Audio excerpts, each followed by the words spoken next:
Sawadee Kap. Hello and welcome to Daily Wisdom, Walking the Path with the Buddha. Today is our unofficial restart of the group learning program. And in our last session, there were students who asked for a session to be able to talk with me and get to know me better.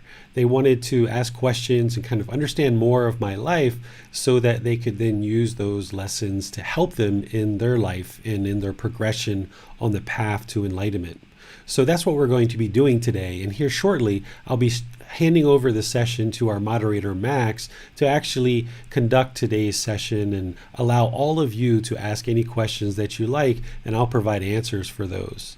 For anybody who's joining us for the first time as the unofficial start to the group learning program, I would like to welcome you. Our official start is on Sunday, 9th of August at 9 p.m. Thai time, but we've invited new people for today as our unofficial start to get to know your teacher. This group learning program has been going on for the last 6 months, and there's been hundreds and hundreds of people who have come into these classes to learn the teachings of the Buddha through this book, Developing a Life Practice, The Path That Leads to Nibbana. And they've been learning and practicing these teachings in order to improve the condition of the mind through training the mind with the teachings of Gotama Buddha on this path to enlightenment. And we're actually restarting that 6-month program essentially today or Sunday, depending on how you look at it, so that we can start from the beginning. Even though there's been hundreds and hundreds and hundreds of people who have taken in this content over the last 6 months, there's been kind of a core group that has been progressing, learning the teachings throughout the last 6 months. And that core group who's taken in most of the teachings has really progressed and made a lot of progress in learning and progressing in their practice towards enlightenment. And some of those people actually joined at different stages throughout that 6 months. So now is an opportunity for anybody who either started somewhere within the last 6 months or has just found out about this program to actually start from the very beginning on Sunday at 9 o'clock Thai time to be able to progress through this entire book and learn with the guidance of a teacher of how to learn and practice the teachings of Gotama Buddha. So we're going to get started with that on Sunday, August 9th at 9 p.m. But today, what I'm going to be doing is just turning over this session to our moderator, Max, and all of you to be able to ask any questions that you'd like to know about my life or about anything that I'm involved in or anything that I'm doing. You guys are welcome to ask any questions that you like, because in studying with a teacher and putting your confidence and time and effort and energy into learning with a teacher, it only makes sense that you would be interested to learn more about the teacher themselves. So today I'm making myself available for you to ask any questions that you like. Of course, you can ask me at any time anything that you like, and I'm more than willing to help you. But today is kind of honoring the request of the students to be able to have a dedicated session where you can actually ask questions directly to me and I'll share the answers with you. So with that said, I'm going to just turn this over completely to our moderator, Max, and then I'll just come in at the very end just to say goodbye to all of you guys. So welcome, glad you're here, and here's Max, our moderator. Yeah, so welcome in everybody. Good to see a lot of familiar faces as well as plenty of new ones. So welcome to this unofficial start of the next group learning program. Usually we do talks on Sundays and then we do meditation and chanting on Wednesdays, but since we're about to start the next 6-month program on Sunday, we thought we'd dedicate today to getting to know our teacher David better. So I thought this could be a good time for us to introduce David to all the new students, as well as give any of the existing students a chance to ask anything. And I know, David, I've known you for a while now, but there's still plenty of things I'd like to ask, which I think could be helpful to my practice and others as well. So what I suggest is that we start by just reading out a short biography from the book, Developing a Life Practice, and then we'll move into a interview. So I will start with a question. If anyone has any questions, feel free just to type them into Zoom or Facebook or YouTube or wherever you happen to be watching this, and I will get to those as well. You might see me between asking with my head down. That's because I'm also moderating this class as well as being the interviewer here. So not being rude, but just if you see me, that's what I'm doing. So perhaps we can start like that. David, would you possibly be able to make me a co-host of Zoom, and I'll just share the slide briefly.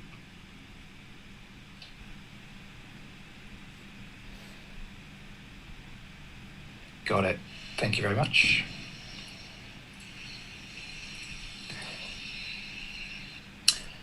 So, David Roylance is a dedicated practitioner and teacher of Gotama Buddha's teachings, who has been part of the Thai community since 2001. He visited Thailand for the first time in 2002 and brought the traditional Thai healing arts back to the United States of America to share with people in the Western world.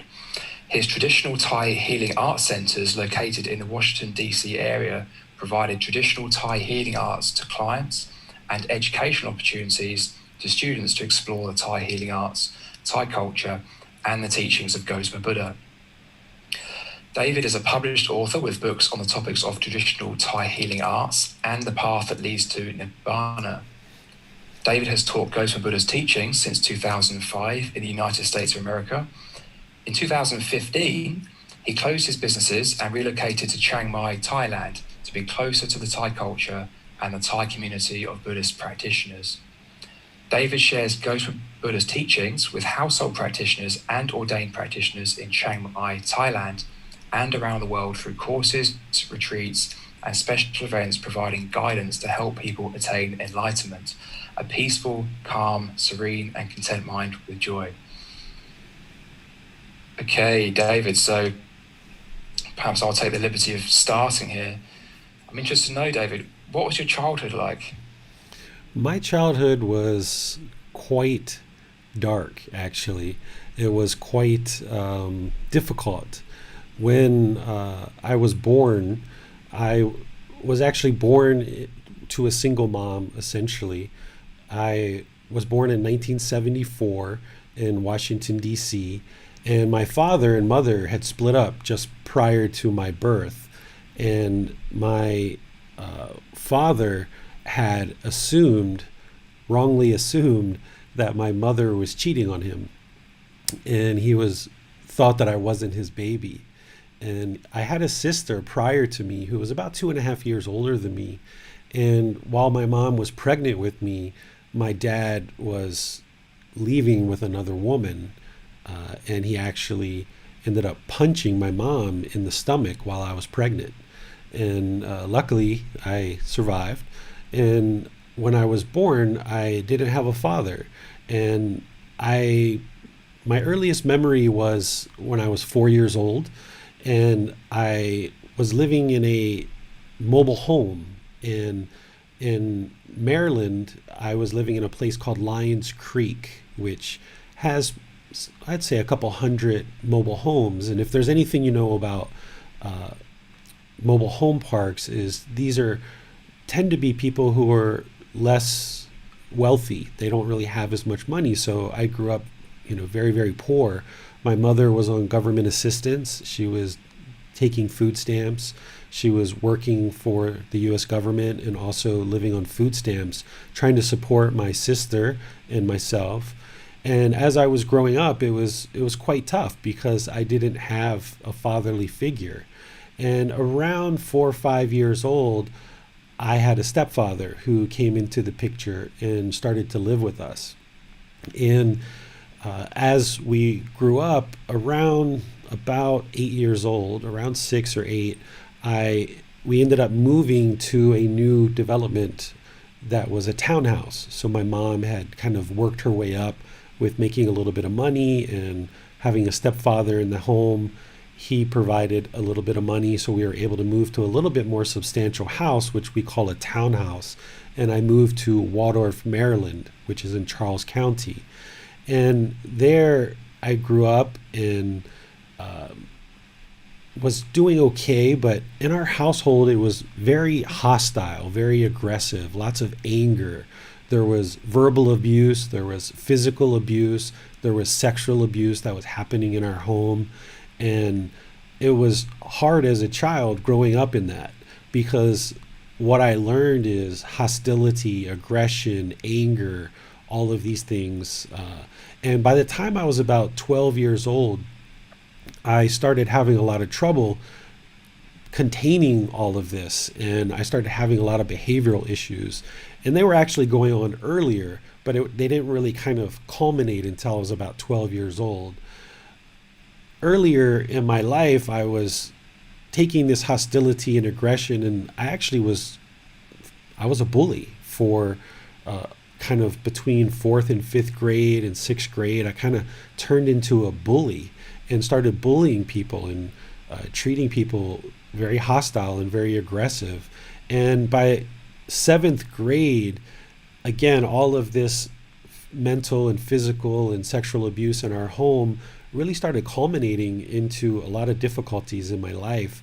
And eventually I went to, or at least my family took me to a therapist and started to have discussions about what was going on. And that was the first time that I told somebody about what was going on in our home. And from that point, there was various things that transpired, criminal investigations and things like this. But at that point in time, the statute of limitations had expired, so there was nothing legal that was being done, but all the same things continued to happen in the home, to the point where, as I was aging and started realizing that there was wrong things going on in the home, I would be getting beaten and beaten and beaten with hands, with straps, with dog leashes, with belts. And I knew when the beatings were coming, and I would actually lock the door to my room, but that didn't stop it from happening. My stepfather, acting on request of my mother, would actually break down my bedroom door, literally break the frame off the door and come in and start attacking me with some kind of instrument. And one time it actually went across my face, and I had a strap of a belt across my face. And there were actually times where I would call the police and try to get the police involvement. But, I was growing up in the 80s, and police would come, and they came one time and they basically said, well, if you were my son, I would beat you too. And, as a 10-year-old child, hearing that from a police officer, I didn't call the police anymore. What I actually started doing is I actually started fighting back. And at one time I actually started learning, I was used to play football or soccer, and I used to put my shin pads in my rear. So if they were hitting my rear, it wouldn't hurt. But the problem is that the beatings weren't just focused on my rear. So I would get lots of beatings for various things. There was never any discussion or talk or educating me or helping me to understand how to make better decisions in life. And that hostility and aggression migrated into my behavior in school, where I wasn't interested in going to school, or if I was at school, I was kind of a class clown, or I was a bully and things like this. And eventually I got kicked out of seventh grade and sent to what they call an alternative school. This is kind of like the 30 or 50 worst students in the county are kind of collected in one school because they can't go to regular school, and you have to kind of go there and kind of earn your way out to go back to normal school. So over the course of about a year, that's what I did, and worked my way back into regular school.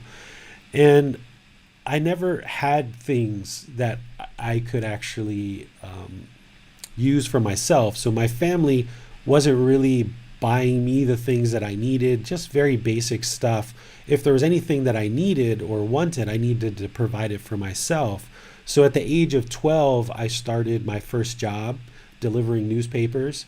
And then I started working at Domino's Pizza and Hardee's and Roy Rogers and Shoney's and all these different places to just earn a little bit of money and be able to pay for clothes and things like this. I got into a lot of trouble. I used to steal. I never got caught for it, but I used to steal from stores doing shoplifting. I used to get into fights and fighting. And at one point in time, I actually got kind of a first serious girlfriend. I was about 15 or 16, and she was 18. And, we were together and, really had a lot of affection for her. And she ended up getting pregnant. And I decided to drop out of school and start to work. And I was going to, really get a good job in order to take care of her and take care of this new baby that was on the way. But after she was about 1 month pregnant, she actually ended up dying, not associated with the pregnancy, but she ate something when we went to the mall. She ate at one restaurant and I ate at another restaurant. And what we found out later through lots of different things is she actually got E. coli bacteria and she died at the age of 18. And this sent me into a very, very, very deep depression, not, losing a girlfriend, my first girlfriend, serious girlfriend, losing the baby that, we were expecting that we were going to have a baby at age 16. And I ended up using alcohol quite extensively. This is when I started dabbling with drugs, marijuana, LSD. One time we put a little bit of crack cocaine into a marijuana joint, and really my life kind of spiraled out of control because I wasn't going to school. I was using drugs and alcohol. I was going out late at night, things like this. I was even selling a little bit of drugs here and there, and life just got worse and worse and worse. I ended up stealing my mom's car at one time and actually crashing it and wrecking it and pretty much totaling her car. And then everything kind of led one thing to the next, and the county court system, the juvenile justice system, decided to send me away to a group home. And I found out later that this was actually from my mom. She actually went to my probation officer at the time and talked to them and told them that, I was out of control, that she couldn't handle me. And they all agreed kind of behind the scenes to send me away to this group home. And I went there for about 10 months, and it was absolutely the best thing that ever happened to me. Getting out of my family's home and getting into a constructive, structured environment. There were many male counselors and some females as well that were really all about helping young men like me that were having troubled times to learn some skills, personal skills, relationship skills, job skills, to be able to enter back into the community and make better decisions and live a better life. And by the time I left that program at the age of 17, they had signed me up to get my graduate equivalency diploma, because since I had dropped out of school, if I was going to go back to school at the age of 17, it would have been back to ninth grade, because I never completed any grade past eighth grade. I never completed ninth grade because I dropped out from all this depression of my girlfriend dying and all that kind of stuff. So they helped me with getting my graduate equivalency diploma, which is essentially taking a test and then you have a high school diploma. And from leaving that program at the age of 17, I then entered right into college. And I went to a community college, which is kind of like a 2-year college, kind of a local college where you just show up for classes and go home. And the beauty in this is, while in this program for 10 months, I started spending more time with my grandparents, because when I was growing up, it was my grandmother and my grandfather who were really providing any kind of teaching or love or support. And through going to this program and kind of taking a time out from my mom's house, I really did not want to go back to my mom's house after this program. So I had worked it out where my grandparents were willing to have me come stay at their house, and my grandmother was going to take me to school each day for college classes. And I really lucked out because my grandparents had just blue collar jobs growing up, but they had saved a lot of money for my mom to go away to college, but she never did. And then my uncle never went away to college, and my sister never went away to college. So I knew that there was this money that had been saved up for somebody in the family to go to college. So when I was coming out of this program, I asked my grandparents if they would be willing to support me to go to college. And after they talked things out, they agreed that that's what they would do. And I lived for about a year and a half with my grandparents while kind of taking catch up classes in college. I couldn't really take full college classes because although I had what was considered a high school diploma, I didn't have the same education as somebody coming out of high school. My writing skills, my comprehension skills, some of my other skills weren't quite up to where they needed to be. So I used those 3 semesters in junior college and community college to kind of figure out what I wanted to do in life. And I decided that I wanted to learn about computers and business and be able to go away to a 4-year school and actually get my bachelor's of science degree. So after 3 semesters of junior college, I went away to a 4-year school called Salisbury State University on the eastern shore of Maryland. And from there, that's where I started to apply myself in college and taking real true college classes and starting from the beginning. And it was quite beautiful because I didn't know anybody and nobody knew me because I didn't go through the typical high school system. So when I went to this school, I didn't know anybody at all. So when everyone was going out and partying and drinking and all of this stuff, I had already given that up and decided that I wasn't going to get back into it. And I just focused on graduating from college because I really wanted to honor my grandparents and that they had saved their money for all this time, and I didn't want to waste their money. But at the same time, they didn't pay for everything. I still had to work during college in order to pay for various expenses and things like this. And I eventually, during college, realized towards the end of my college career that if I just took 2 winter classes, that I could graduate a whole year early. So that winter, I decided to take 2 extra classes. And just prior to that, my grandfather had died, who was really instrumental in my life. He was the real true father figure in my life, and my grandmother providing lots of love and support. So when he died, just prior to this January winter class session, it really kind of shook me a lot. And I really put a lot into learning so that I could hurry up and get out of college.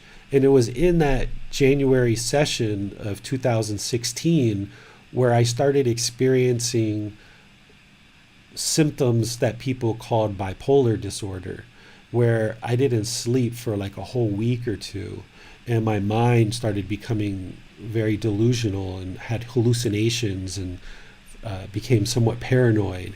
And I ended up getting discovered by the campus administrative staff, and not long thereafter, I went to the hospital, but they couldn't take care of me at this particular hospital, so they ended up transferring me to a state hospital.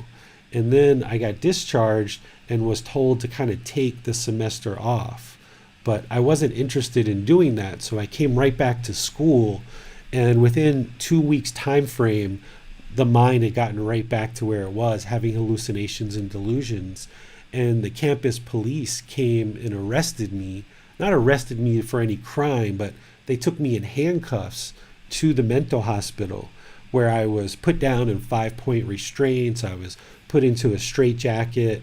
I was injected with all kinds of drugs to kind of resolve the hallucinations and paranoia and psychosis. And I was sent home to take the semester off and the summer off. And I was told that I was mentally ill and I had a defective brain and that I would need to take this medicine for the rest of my life. And I was highly medicated to the point where I would sleep 22 hours a day sometimes for multiple months at a time. They were just trying to make my mind sleep, make my brain sleep. They thought there was a problem with my brain chemistry. And this was a really hard time for me because when that happened, my girlfriend at the time, my second real serious girlfriend, she broke up with me. Her family convinced her to do that because I was mentally ill. And I didn't work. I didn't have a job. I wasn't going to school. I felt like a failure. Once again, falling into a very deep, deep, deep depression. And working my way out of that, eventually getting back into school, getting lots of jobs in professional life and so forth and so on. But your question was mainly about childhood, so I thought I'd take you all the way through to college. But in our home, there wasn't love, there wasn't affection, there wasn't hugging, there wasn't telling each other that we loved each other. It was bashing each other, putting each other down. It was, if somebody didn't do what you agreed with, hostility and anger came out. And that's what I learned growing up. And I tried to spend more and more and more time with my grandparents because when I was there, those things didn't happen. We would actually go out to hospitals. My grandmother, my grandfather, and I, we would volunteer our time at veterans hospitals in America, donating food and supplies and helping talk to the veterans. If their family hadn't been around to spend time with them, we would spend time with them. We would go out and do things together. My grandmother would take me around shopping, would take me with her friends. So in the summer breaks, I would spend lots and lots of time with my grandparents. And as soon as I would go back to my mom's house, within a couple of hours or a couple of days, I was back on the phone with my grandparents, begging and pleading for them to have me come stay with them again because I didn't want to stay with my mom. And when these beatings would happen and when I would see that there was no affection from my mom or my stepfather or my sister, I would oftentimes sit in the room and just contemplate about how I wish the world was a better place. And I didn't understand how I had so much love in my heart, being willing to give love to other people, but those people weren't able to give love and affection back to me. And I always craved and desired for a better place, a better world in which to live, where children didn't experience this kind of aggressiveness and hostility from people that are supposed to show love and care. I remember at the age of about 17, laying on my bed at my grandmother's house, now being in college and starting to work and get a job and have a car. I remember having realizations at that time about observing how I would want something and I would feel like if I just got that one thing, I would be happy, and that's all I ever needed. And then once I got that thing, I would observe how that happiness didn't last, that it would dissipate. And I didn't hold on to that or try to figure out what that was, but I remember at the early age of 17 having that realization and observing how my mind did that and just kind of put it in the past, but I still remember that realization at the age of 17. So my life as a child was very dark, very difficult, very challenging, and I was so happy the more and more I got away from that. In fact, when I graduated from college, I moved away to a whole nother state from my family. And within a few years, they started following me and started coming and moving to that same state. But I've been constantly in this making decisions to try to get further and further away from my family. And perhaps that's maybe even one of the things that brought me to Thailand, is just getting away. And one of the things that I noticed growing up, starting at the age of 17 or 18, I always had lots of Asian friends. For one reason or another, it wasn't really a decision that I made. It was, I had a group of Filipino friends starting, and then Indonesian friends, and Vietnamese, and Korean, and Chinese. And even when I went away to college and knew nobody, one of my best friends was a Filipino person. And I always observed going in and out of my Asian friends' homes that they had things that I didn't have, which is they had lots of love, they had lots of respect for their parents, they had lots of politeness and kindness. They all worked together in order to achieve some goal. And this really intrigued me. And the more time that I ended up spending with Asian people, the more I saw their home life and family life was completely opposite of what I grew up with. And I craved that. I had a real thirst for it, to the point where my second most serious girlfriend, who was Indonesian, her family pretty much adopted me to become part of their family, where I was pretty much living with them 5 or 6 days out of the week. And one of the other things I observed when I was growing up is how my family always had expectations for me. And they would say, David, why don't you do this? And, you're just doing this. Why don't you do this? And then, okay, I would apply effort and I would try to meet those expectations, and I would meet them. And then my family say, well, why don't you do this? And then I would apply effort and energy and meet those expectations. And then they would say, why don't you do this? And I just, by the age of about 20 or so, I realized that there was just these never ending expectations from my family. And I kept meeting those expectations, but their expectations kept changing. And by the age of 20, I kind of decided I'm no longer going to try to meet my family's expectations, because their expectations keep changing and their expectations aren't necessarily what I need in life. So that's when I started to really start pulling away from my family and going in a completely opposite direction.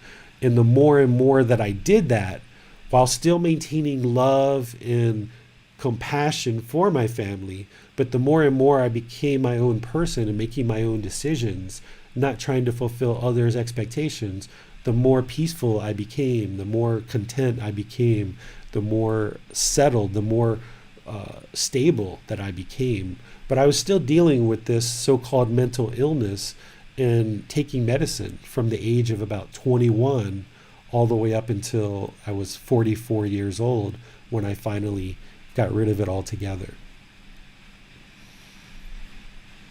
Thank you, David. Clearly, very challenging childhood and a lot of exposure to a lot of what the Buddha was talking about, right? Talk about the truth of discontentedness and impermanence right there. I mean, yeah, thank you for that. Was there much exposure to any spiritual practice in your childhood? Were your family religious at all, or did you seek it out yourself? My family baptized my sister as a Lutheran, which is a Christian denomination. But for me, they never tried to convince me to do one thing or the other. They just said, you're kind of on your own, do whatever you like, it's up to you. So growing up, I visited a lot of different churches, visited some Mormon churches and every type of church you can imagine, Methodist, Baptist, Presbyterian, Lutheran, you name it. I was in and out of different churches all the time. Even got involved later in life with some friends who were practicing Muslim teachings, but very little exposure there. Some friends with Judaism, some Jewish friends, very little exposure there. And I appreciated all these things, but I didn't understand the practice part, right? Like all I understood is, showing up on a particular day in a particular time, doing some type of worship, and then going home and maybe memorizing some scriptures. But I didn't understand the whole practice aspect. So luckily my family allowed me to just dabble and do whatever I was interested in doing. And it wasn't until I started spending time with Thai people that I started getting exposed to Buddhist teachings. And they never asked me to get involved in Buddhist teachings. They never told me to get involved. They never told me that it would make my life better. No one ever sat me down and said, okay, you really need to learn Buddhism. It was just, by the time I was 27, I had met the first Thai person, and she had 2 suitcases, no money, no job, no nothing. She had to leave the US within a week, but had no way of doing that. So I had her come live with me, and I said, you can stay with me. By that point, I was making quite a lot of money in the IT field and was living on my own and had a really nice place to stay. I was like, you can come stay with me. I'll be able to take care of you. And the more and more I learned about her situation, I decided to marry her in order to help her stay in the country and take care of her. And as part of that, we ended up going to Thailand in December of 2002. And that was where I really kind of started learning or observing, not learning, but observing this Buddhist practice. Because when I went to Thailand, I was in Bangkok for the first 5 days, but in the darkness of night, we went out really far into Isan, which is eastern Thailand, and I knew nothing about Thailand at that time. And by 1 a.m., 2 a.m., like we're in this deep, dark village with no lights whatsoever. And when the sun rises the next day, I mean, I'm in this village that is just, wooden shacks and, barely any electricity. There's one phone booth in the middle of the village that they were really proud of because it could make an international phone call, and they were really proud of that. And I was in this village where people hadn't seen a foreigner for like 20 years. There were children in the village that had never seen a white-skinned person before. And I was out in the dirt street playing soccer or football with some of the Thai children, and there were little girls peeking through bushes with flashlights to see me. And there were people coming up to me and looking at my hand and running their hand through my hair and touching my skin, and almost like some kind of celebrity in the village. And it was in this village that they had also a temple, and the monks came for the wedding to the village, to the house. And that's where I got my first exposure to Buddhism. And this was my first wife. Now, this is my second Thai wife. We've been together for 13, 14 years and will be until the end. But my first Thai wife, this is where I first got my first exposure and kind of seeing the different ceremonies and things that they do in Isan around marriage and these kind of things, seeing the family values, seeing how people took care of things, and observing what happens in this remote village. So that's where I got my first exposure to Buddhism, and it was there that I decided that this event that had happened of visiting Thailand and really once again shaking me up and seeing like, wow, there's this whole nother world where people treat each other with respect and kindness and politeness, and there's gratitude for elders, and there's this deep, deep, deep culture in Thailand. It really shook me up and showed me that America isn't the entire world, because when you grow up in America, a lot of times you think like this is the world. And when I landed in Thailand and saw this whole other side to the world, I decided I wanted to get more and more insight into what that is and what that entailed. So that's where I started really diving into Buddhist teachings, and which came with Thai massage, because I brought Thai massage back to America. So in teaching and offering Thai massage, that's where I started really getting into uncovering the Buddhist teachings and sharing them with other people. Right, so you're in your late 20s by this point, and you just discovered an entirely different way of doing things based on generosity, love, wisdom, feeling inspired, right? So but at the same time, take up Thai but at the massage. same time, those words that you're using, like I didn't even know those things. I mean, I was at the very surface level. Right. It was just kind of like, whoa, things are very different here. Why? I don't understand. I don't understand this at all. I just, it was like Mm. the mind's blown. Like, hold on a second. Like, these people treat each other with respect. They're not angry. They're calm. They're friendly. They're polite. They're warm with one another. They're affectionate with one another. Whoa, like, what is this? But those words that you just used, like, generosity, kindness, all of this, like, that was just not even in my vocabulary yet. Right. So what happened next? Because I know that at some point you then decided to open Thai massage chains in Washington D.C. area. Yeah, so I visited What was the sort of time frame from there on? Yeah, I visited Thailand the first time in December 2002.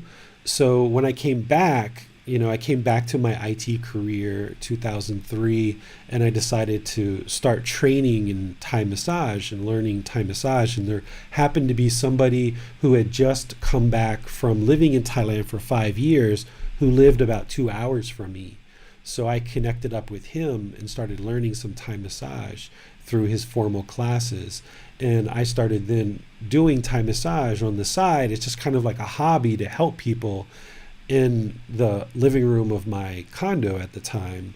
And I honestly didn't believe what I was doing. I was just doing what I was taught because it dealt with this energetic work and this body work and these treatments. I just applied what I was taught, and I didn't believe that I was actually going to be able to really help anybody, but I just kind of did it just to do it because people told me it would help people. But the more I was doing it, when I would finish the massage, the clients would just be amazed about how much healing they had received during the treatment. And I was kind of blown away because I didn't really believe I was doing anything other than, step one, step two, step three, step four. I was just doing the application of the body work that I was taught. And the more that I was doing it, the more and more clients were telling me how they were healing and how I was fixing certain ailments that they had come with.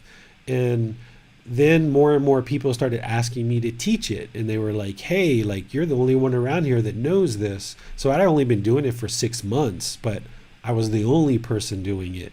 So I was kind of like the expert. So people were like, hey, we would like you to start teaching it. So by 2005, I started teaching Thai massage out of my townhouse. At that point, I'd sold my condo and moved into a townhouse. I had left the IT field and opened up our first shop doing Thai massage, and I was teaching at home. And the classes, when I offered the classes, I wasn't interested in just teaching the technique because I knew that the technique came out of this very rich culture of Thailand, and I knew that that culture was informed by Buddhist teachings. So it was really the students and the students asking me to teach that kind of drove me deeper into learning the Buddhist teachings and into my own practice, because in order to be a good teacher, I felt like I had to be a good practitioner. So I started really dedicating a lot of time and effort in my own learning, but there was nobody around to teach me because all the Buddhist temples, the monks, the Thai monks, they didn't speak English. None of the books that I was reading or that I was, I would read like the first 3, 4, 5 pages and it just didn't make sense to me.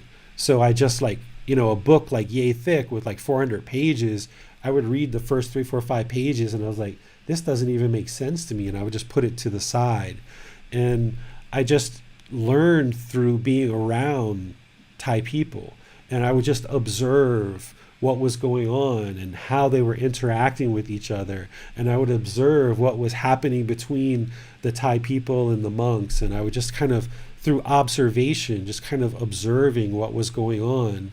And the more and more time that I spent with Thai people, I noticed they spoke politely and kindly and respectfully. And I just started kind of mimicking without even really making a conscious choice, just kind of being around Thai people, because at one point my 2 massage centers in my school employed about half of the staff was Thai, and the other half was very affectionate of Thai people because they were kind of grew up in this umbrella that David had created, and David was very affectionate of Thai people. So these Western employees were also very affectionate of Thai people and Thai culture too. So I just kind of started to adopt more and more of their practices.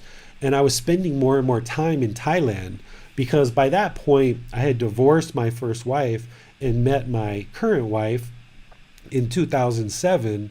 And in 2009, we went back to Thailand and I wanted to meet her family. with this Thai lady, rather than just jumping in and trying to help her and then meeting her family afterwards, I decided I was going to spend time to get to know her. So we spent 3 years getting to know each other. Then I came back to Thailand with her in 2009, met all of her family, and I decided without telling her that, okay, I'm going to marry her.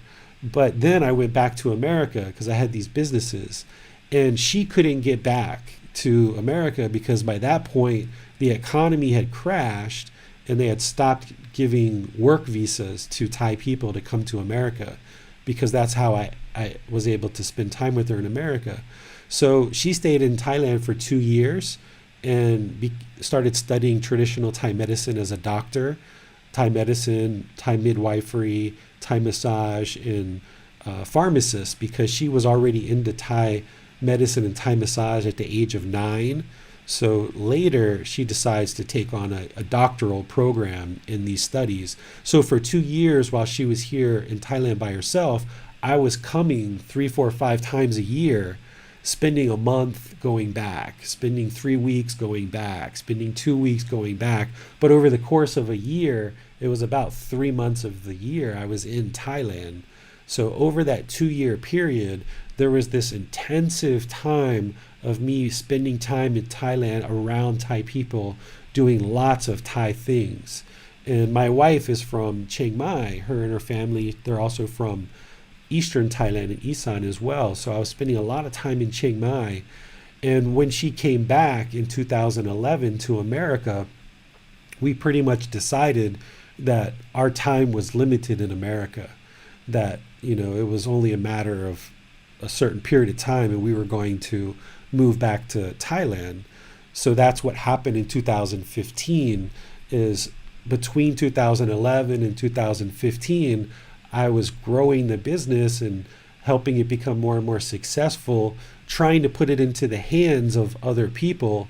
And ultimately somebody made me an offer to buy my company for $1 million, and they wanted to purchase it from me.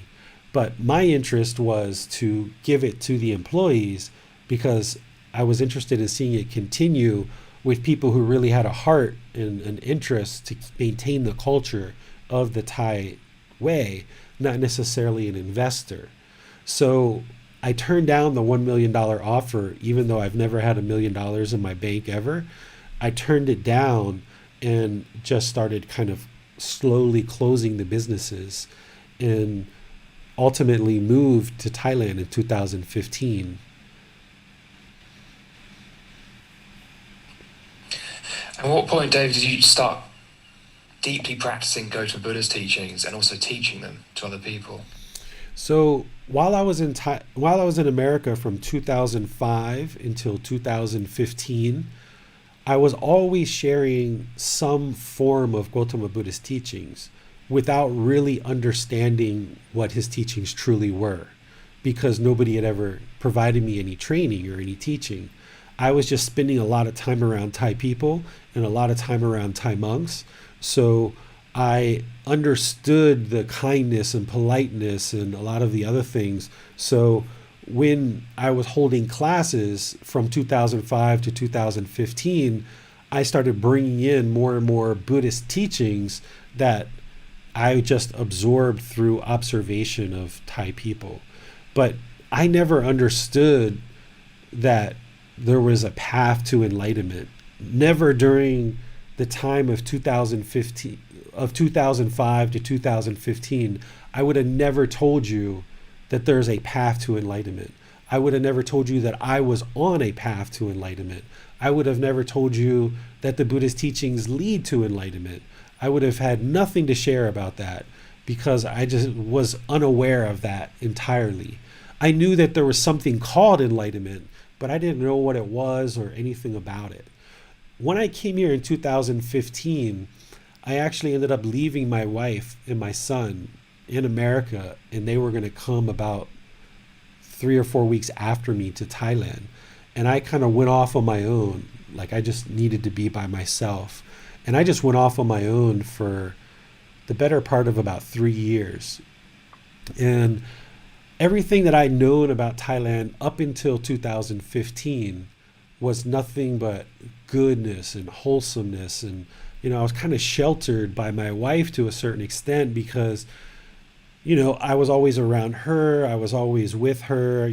We went out into Thailand together, and she always taught me all the good things about Thailand of, not really taught me, but she kind of like the venues that I was going to, the things that I was going to were all good, wholesome things. And I was always around her, a Thai person.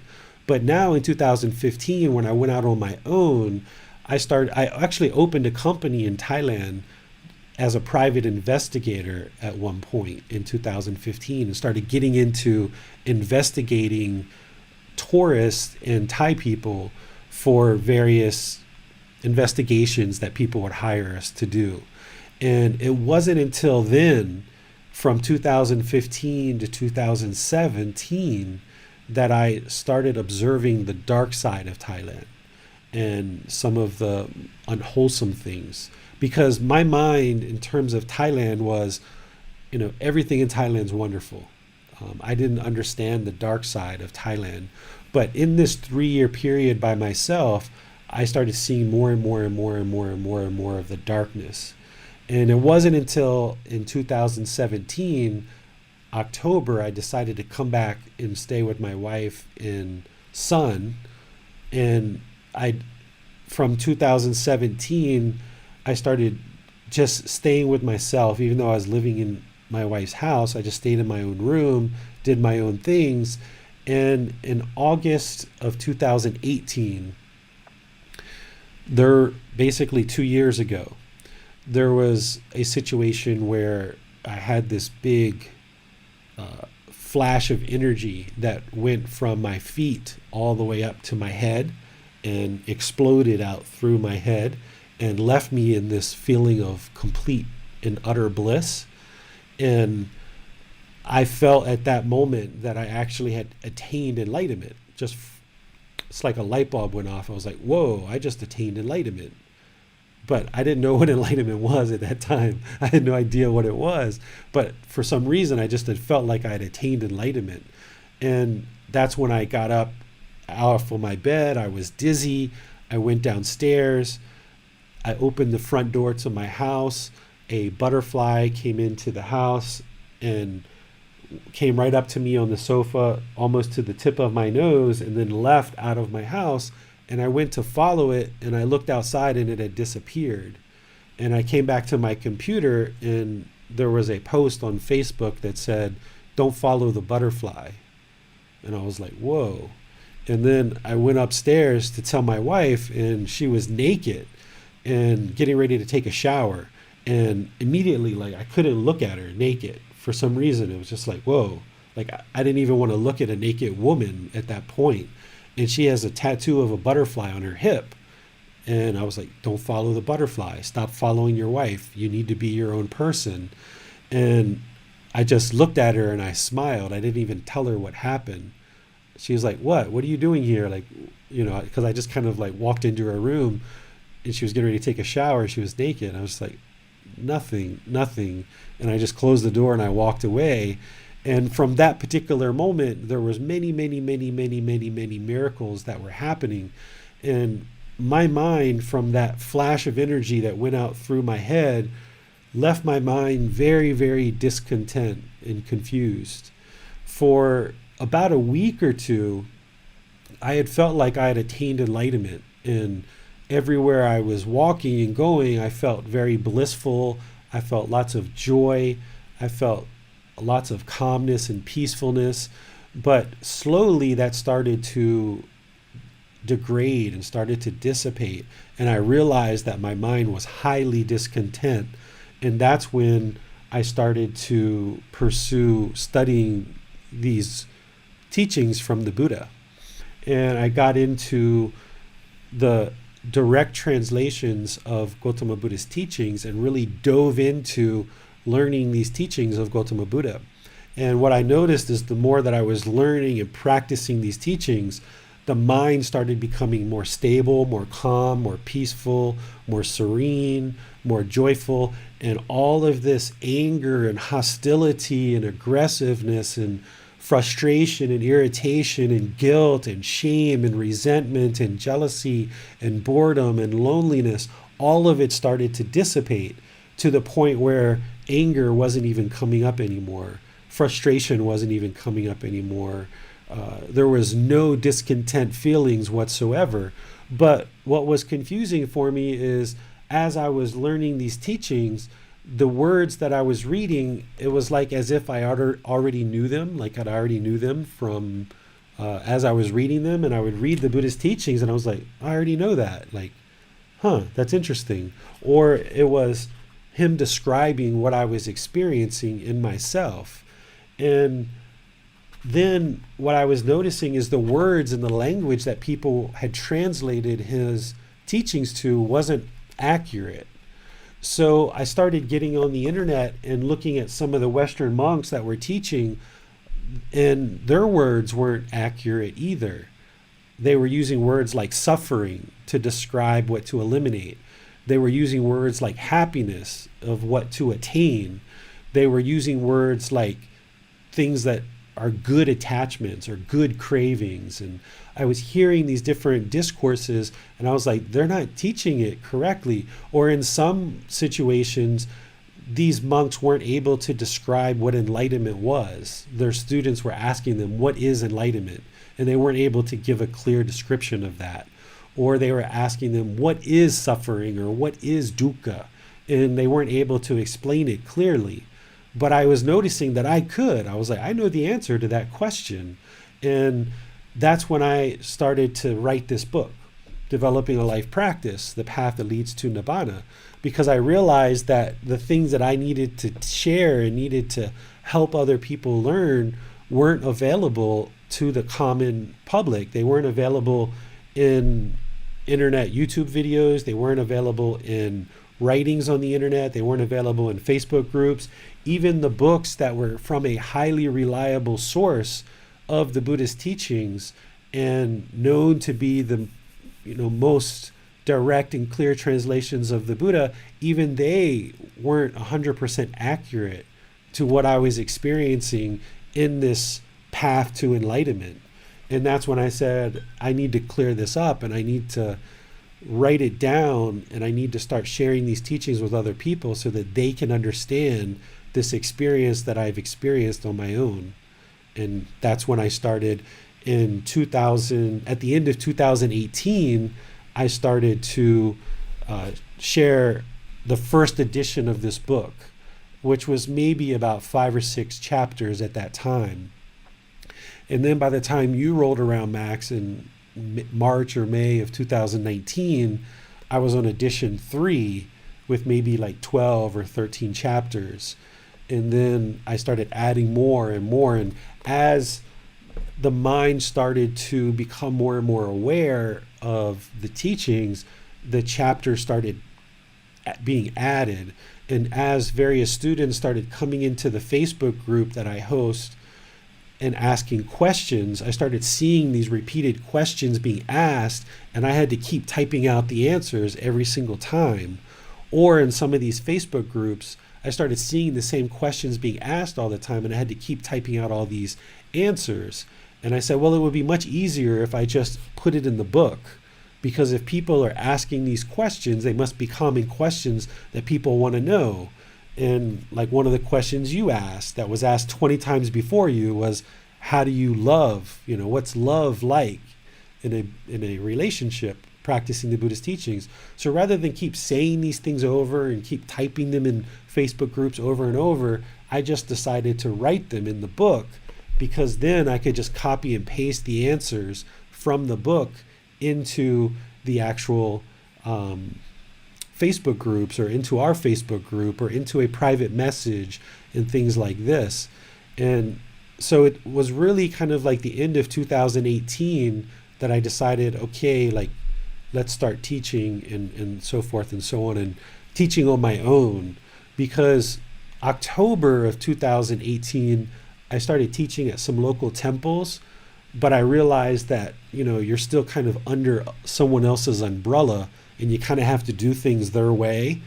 And I wasn't interested in teaching their way because they were using words like suffering and happiness and all these words that I knew they weren't the accurate words.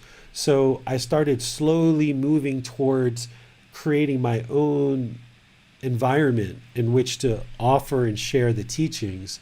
And that's when I started teaching at a local temple here in Chiang Mai, that the monks were completely fine with me teaching whatever I was interested in teaching. I started teaching more in this online group, Daily Wisdom, started offering the book and the podcast and the videos.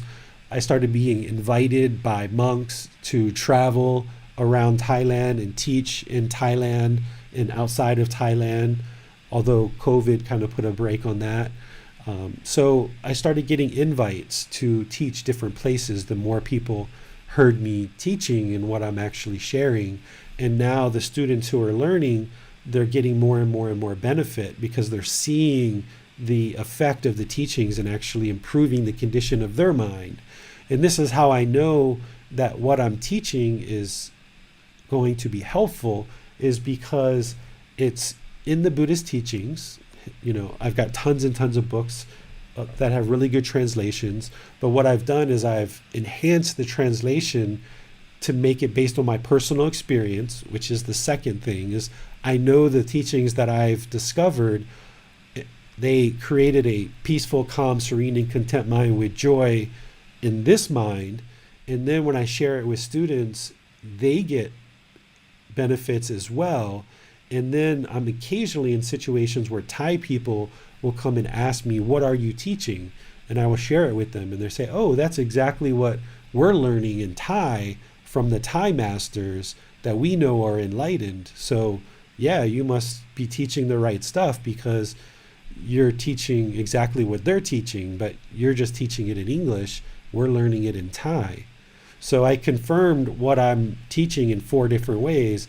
Is 1, in the source text of the Buddhas, 2, through my own personal experience, 3, through sharing it with students, and hundreds of students, thousands of students are gaining benefit from that now.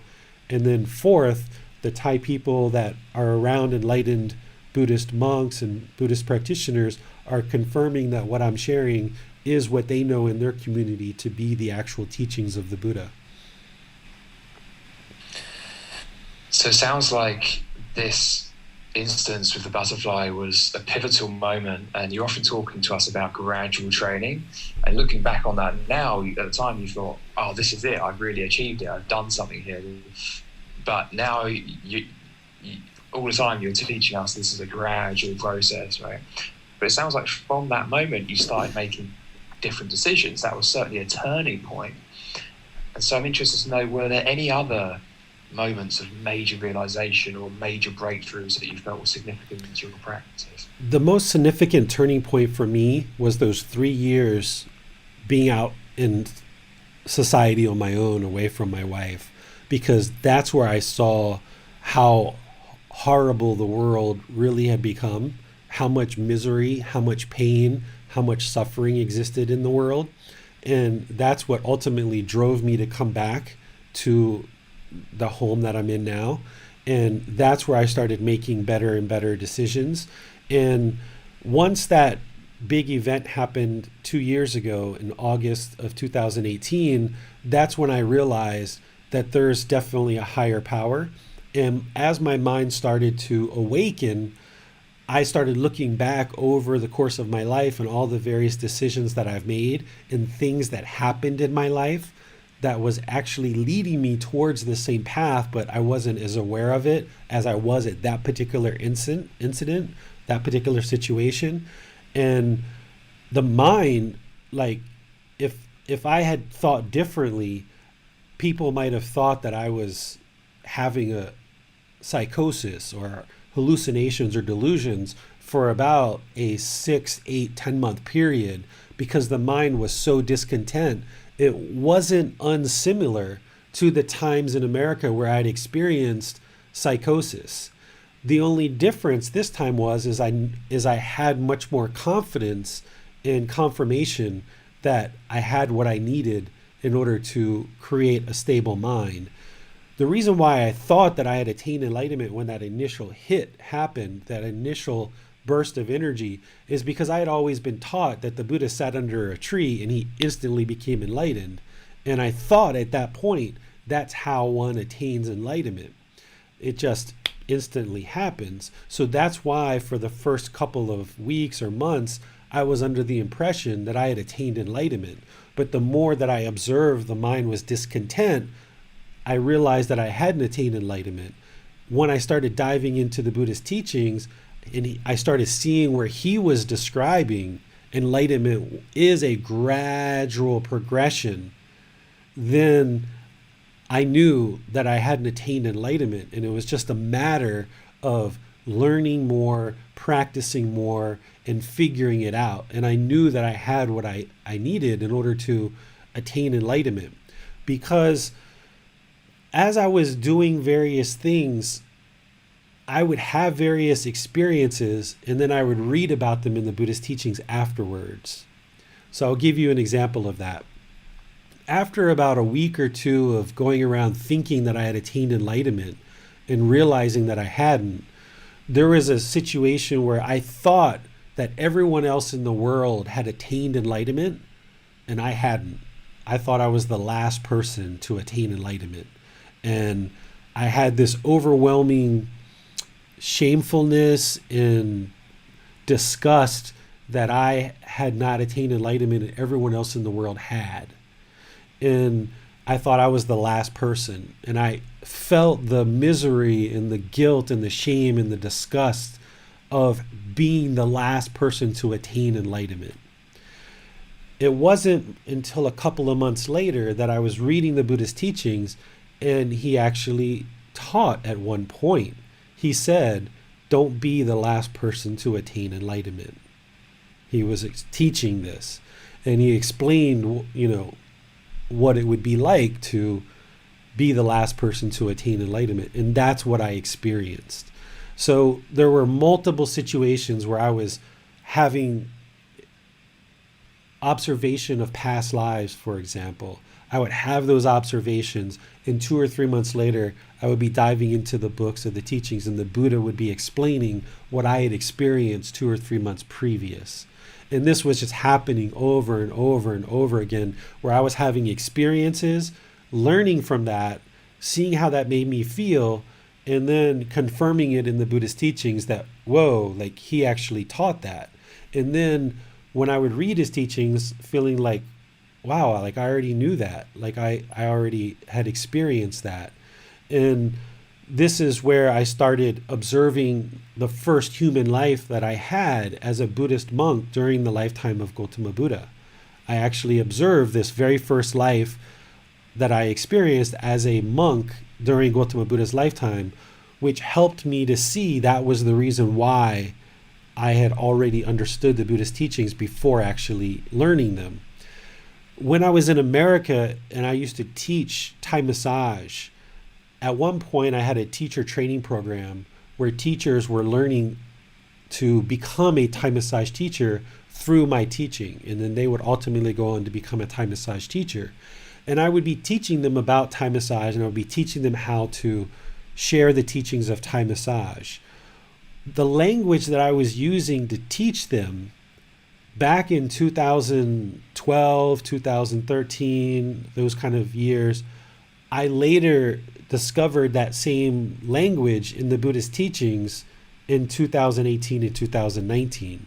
So for example, I used to tell people back in the early 2010, 11, 12, 13 timeframe, I would say, okay, when you're delivering a talk about Thai massage, it needs to be good in the beginning, it needs to be good in the middle, and it needs to be good in the end.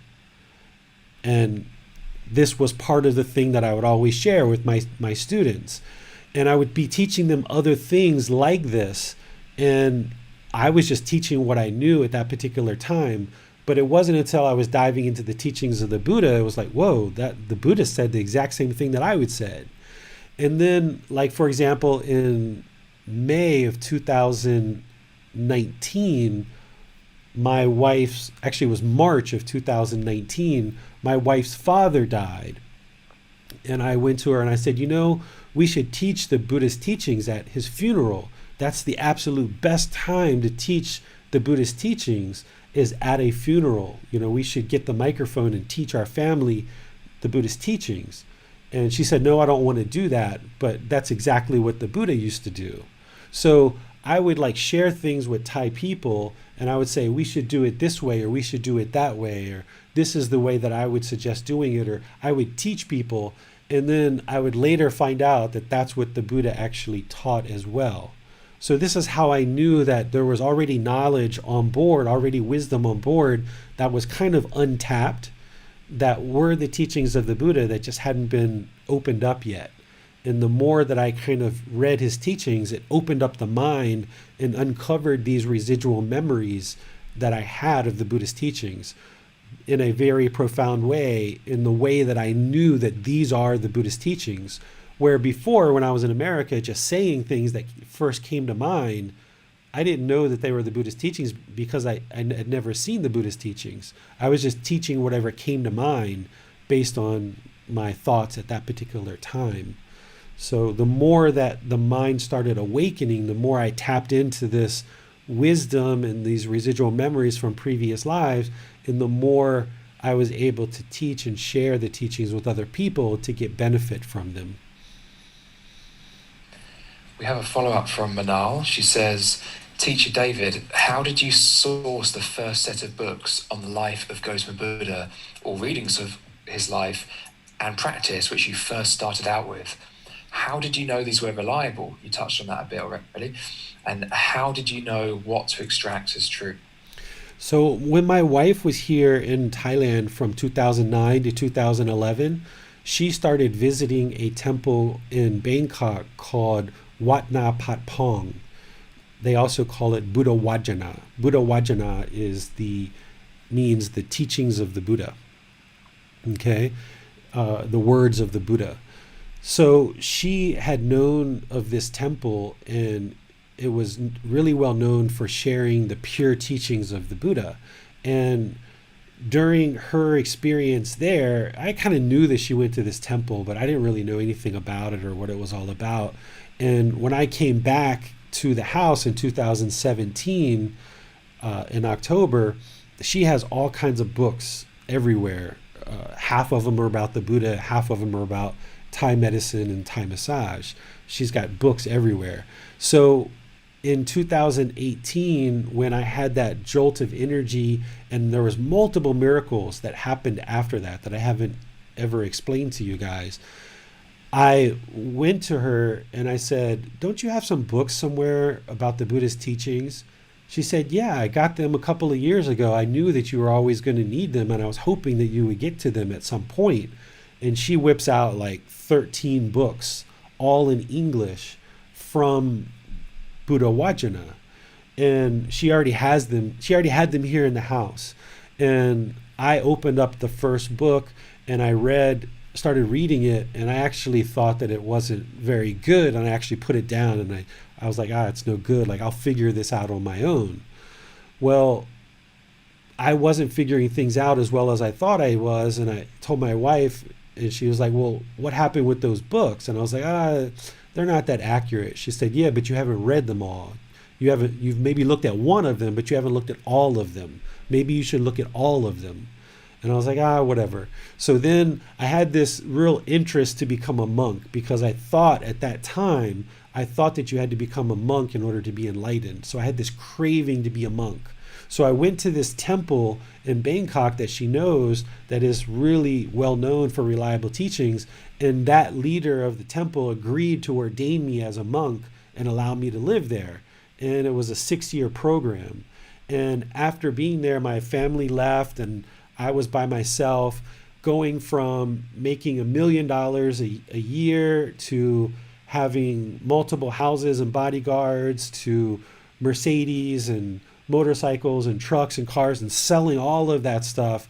Here I was at this temple all by myself, no family, no nothing, 1 or 2 pairs of clothes, a couple pairs of underwear, and I was happily washing and slopping my clothes around on the floor of this bathroom washing it with a bar of soap. And I was just so joyful that I had gotten rid of everything. I'd gotten rid of the money, I'd gotten rid of the Mercedes and the car and the businesses and the family. And at that time I had lots of girlfriends, and I'd gotten rid of everything. And I just felt such an enormous release of everything, that now I was finally going to be a monk and leave everything behind. And the next day, it was time for me to go by myself to go talk to the monk. And he was busy, and a lot of the lay people were coming up to me from that temple. They were kind of observing me, and they said, "You're enlightened, aren't you?" And I said, "Well, why do you ask?" They said, "Well, we know how to identify an enlightened person, and we've been observing you, and you seem like you're enlightened." And I was like, "Well, I'm here to learn. I would like to learn." I didn't say anything at that point. But the more I was sitting waiting for this monk, my mind was just on repeat, trying to figure out, is this really the right thing to do, to ordain at this temple and be here for 6 years? And I knew that that would be good for me in learning with this really well-established monk who really knows a lot about the Buddhist teachings. But I was thinking about my family. My wife at that point didn't have a job. She had no income, and she had my 6-year-old son back at the house. And I was like, is this really the right thing for me to do at this time? And once I learn, what am I going to do with that information? Because he's probably not going to let me teach for the next 6 years, and I really need to teach. And there was more and more miracles that were happening around me. And what I had come to is I needed to go back home, and I needed to figure this out for myself. And I didn't need to abandon my family in order to pursue this path to enlightenment, that I felt that I could progress on this path from the household life, and it wasn't required of me to become a monk to attain enlightenment. I knew that. And I asked the head monk there, and he agreed. He said, yeah, household people can get enlightened as well. So I went back home to my wife's house, and I still wasn't looking at these books, and I was teaching in a very well-known temple here called Wat Chedi Luang. And I kind of mentioned God a couple of times in what I was sharing and teaching, and all the people around me, a lot of the people that were there, had a big problem with me mentioning God in this environment. And I just knew that God was part of the world. Becoming enlightened is not dependent on God, but I knew God existed. So I was teaching at a place where tourists would come and ask questions. So as tourists would ask questions, I felt very comfortable answering about the Buddhist teachings, but because they asked me a question about God, I replied. But people had a lot of problems with me teaching that way. So eventually I stopped teaching at that temple, and I felt very sad at that time. That's one of the ways I knew I wasn't enlightened, is because, people weren't accepting of the teachings that I knew to be 100% truth. As far as what these people knew at the temple, the Buddha denied the existence of God. And I knew that that wasn't true. And for about 2 or 3 days, I kept having this urge to read this book, because these books, I have about 13 of them, and then I have this big book of the teachings of the Buddha, which there's 45 of these. But I kept having this urge to read this particular book, the one about Gama, during this time where people were trying to say the Buddha denied the existence of God. Something kept motivating me to go grab this book. So the first day I grabbed it, and I read up to about chapter 15 or 16, and then I put it down. But it was really quite revolutionary. The Buddhist teachings, when you get his actual words, they're very potent, and they actually improve the condition of the mind. Well, the second day I decided to pick this book up, and I read it some more, and lo and behold, on chapter 18, that's where the Buddha actually teaches about God. So there was this motivating force in the mind that kept saying, go get this book and read this book. And it was over this question of God. And this is the first time I'd ever seen any teachings from the Buddha about God. And I was like, whoa, there it is. That's why I was led to read this book. And the more I read these books, once I saw that, I was like, whoa, these are the real deal. Let me start reading them some more. So over the course of about 4 months, I worked my way slowly through these books, and I never believed anything that was in the books. I read the teachings, and then I would contemplate and I would reflect and I would go out into the world, spend 2, 3, 4 days or a week trying to either prove or disprove the Buddha. Mostly what I was doing was trying to disprove the Buddha. That's the way you can prove whether he's telling the truth or not, and whether it's true, the true teachings, is if he teaches something and you can find something that's opposite of that and that doesn't meet the true teachings, then that's how you know this is not correct, this is untrue. But the more that I was reading these teachings and then observing in the world, what was the condition of the world, what was the condition of the mind, how did I observe Kama, and so forth and so on, the more I was realizing that these teachings were in fact the true real teachings, because he was explaining what I was observing in the world, what I was observing in the mind. And the more that I learned the teachings and applied them in my life, the more I noticed the mind became peaceful, calm, serene, and content with joy. So when I was really working through the Eightfold Path, I would really focus in on just like one step sometimes. And I would just work with that one step for 2 or 3 weeks. And only I would still be working on the other steps, but I would just really try to refine that one step, be it right speech, the 5 factors of well-spoken speech. If I came to that point in the book where it talked about the 5 factors of well-spoken speech, I didn't just plow through it and get to the next chapter just for the sake of getting to the end of the book. I was on a mission to solve this discontent mind that I had. So when I got to the point where he introduced the 5 factors of well-spoken speech, I put a pause on reading the books for 3, 4, 5 weeks, and I just practiced the 5 factors of well-spoken speech, getting closer and closer and closer to them as I could, and observe the results that were happening as a result of that. So I would have conversations, and they would go really well, and I would observe whether I practiced the 5 factors of well-spoken speech. Or if I had a conversation that went bad, I would observe that I hadn't practiced all 5 factors of well-spoken speech. So then I would make efforts in the next conversation to practice closer and closer to the 5 factors of well-spoken speech. And what I noticed is the closer and closer and closer I got to this ultimate path that the Buddha laid out, the more peaceful, calm, serene, and content with joy the mind became, and the conversations and relationships that I had with all the people around me just started clearing up more and more and more and more and more. Then once I was noticing the benefits in my own mind, I started teaching it to my son, and I started kind of indirectly sharing it with my wife. And I was noticing their life was improving as well, and that their mind was improving as well. And that's how I knew that these books contained the truth, because I was noticing my mind, the condition was improving. I noticed my life was improving. I noticed my son and my wife's life was improving. And that's when I ultimately said, okay, now let me teach other people outside the house. So the progression was fix David's mind first. Now I see that's working. As I see things working, share it with my son, share it with my wife. It's working for them. Our household is getting more peaceful, calm, serene, and content with joy.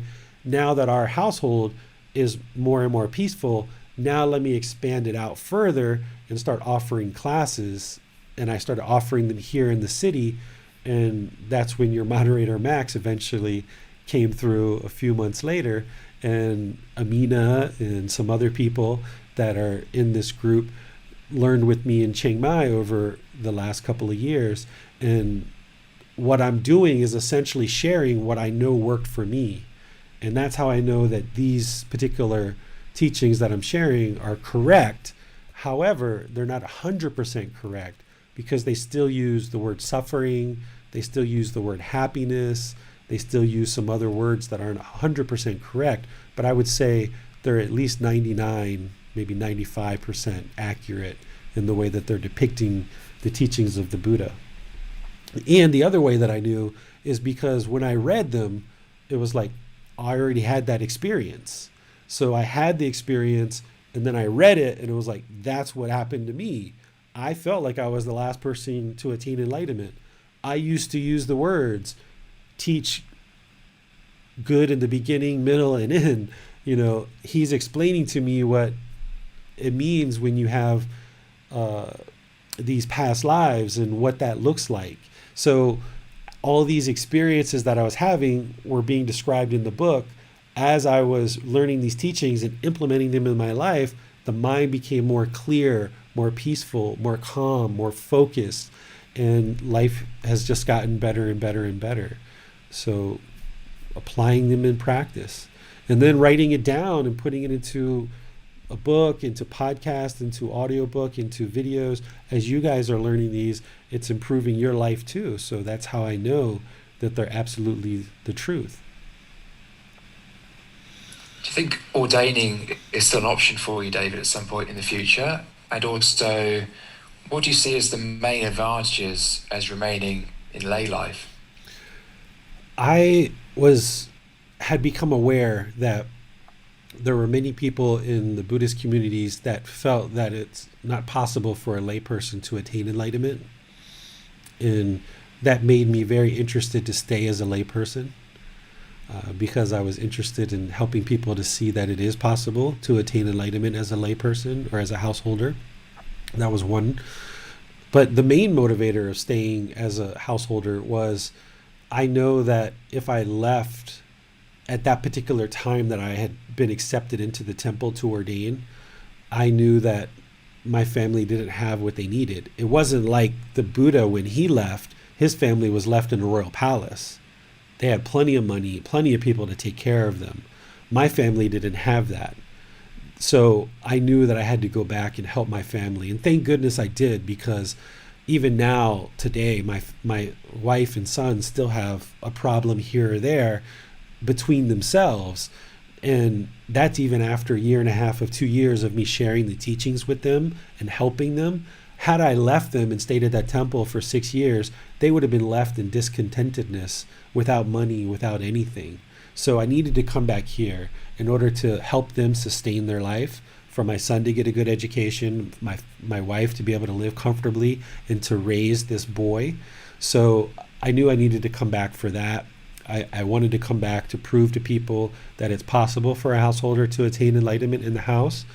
And I feel that Gotama Buddha came and he gave very good teachings to the ordained practitioners of how to live an ordained life and attain enlightenment. What I was really interested in is providing householders guidance of how to attain enlightenment in the household life. Nobody had done that before. And I felt like I was in a position where I would potentially be able to do that someday.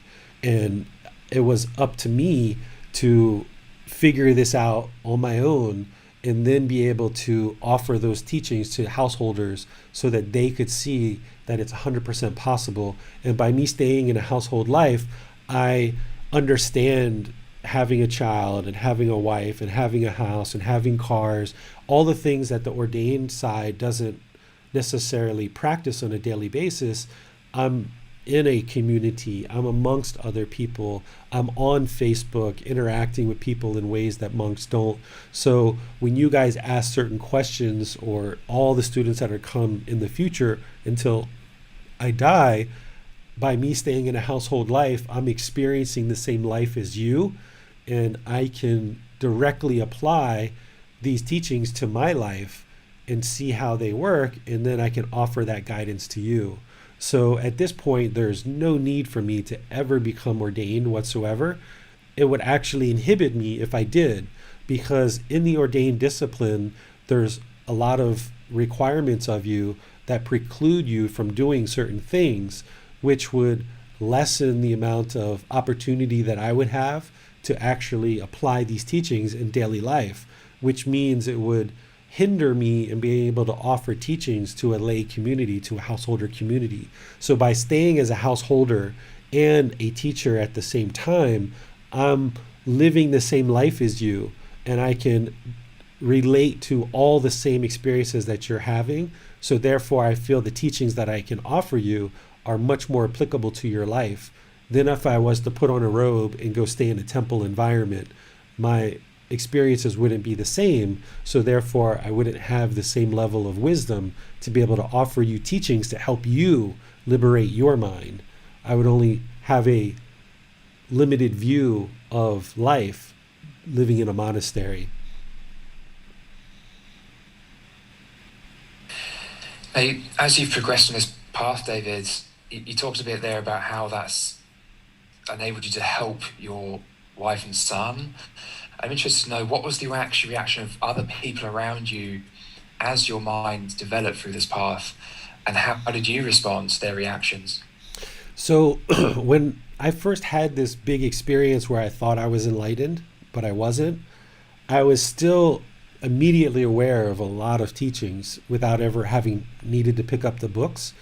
And I was aware that I had caused a lot of unwholesome karma, and I needed to clean that up, and I needed to extinguish that. So that time for 3 years where I was away from my family, my wife had built up a lot of resentment towards me. And, she knew that I was with other women and these kind of things, and that was very hurtful for her. So when I came back to the home, and even though I had this experience where I felt like, whoa, like there was this big shift in the mind, even though I was practicing right speech without ever having read what that was, she was very hostile and aggressive to me. So she was still very much having craving, anger, and ignorance. So there would be situations while I was still learning these teachings and progressing that she would be angry and hostile and aggressive with me, and I would just be completely calm and quiet, and I would just stand there with my eyes closed and just let her vent all of her hostility and anger. And I knew that this was my karma, because I had caused harm to her during the 3 years that I was gone, and even before that. So I just let her vent all of her anger, and then when she was done, I would just walk away and let her sit with all that anger after she got it all out. And then I would walk away, and then I would come back, a day or later or a couple hours later, and I would say, "How are you feeling?" And then she would say, "You've changed. I've noticed that you're different. Like, you're not arguing back with me anymore." And I was like, "Yeah, there's no need to."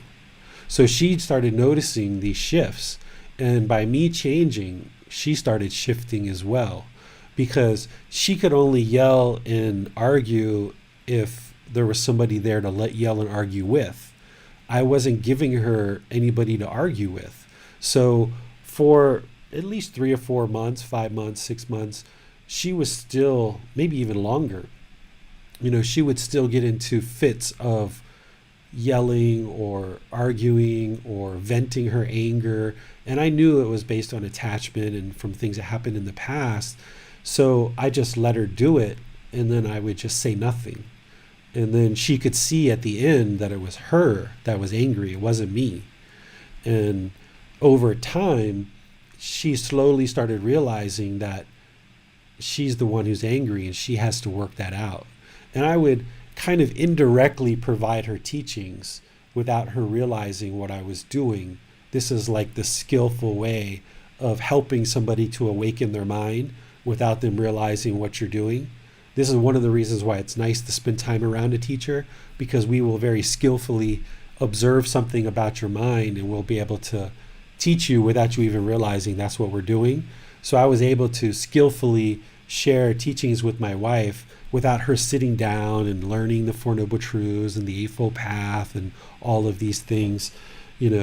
She would sometimes scream and yell at me about how much I'm making her angry, and I'm the source of her anger, and I did this and I did that. And I would just let her talk and get it all out.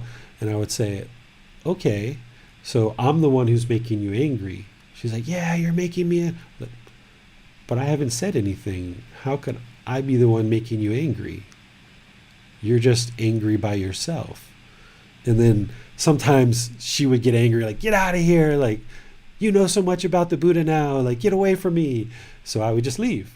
And then 2 or 3 days later, she would calm down and get more and more insight into, yeah, she really was the one who was angry. But it would take like so much effort and so much time, but with patience and dedication, rather than just walking away from her and leaving her in that discontentedness, I know that even though she's causing her own discontentedness, even though it's coming from her own attachments, this was also my Gama coming back to me.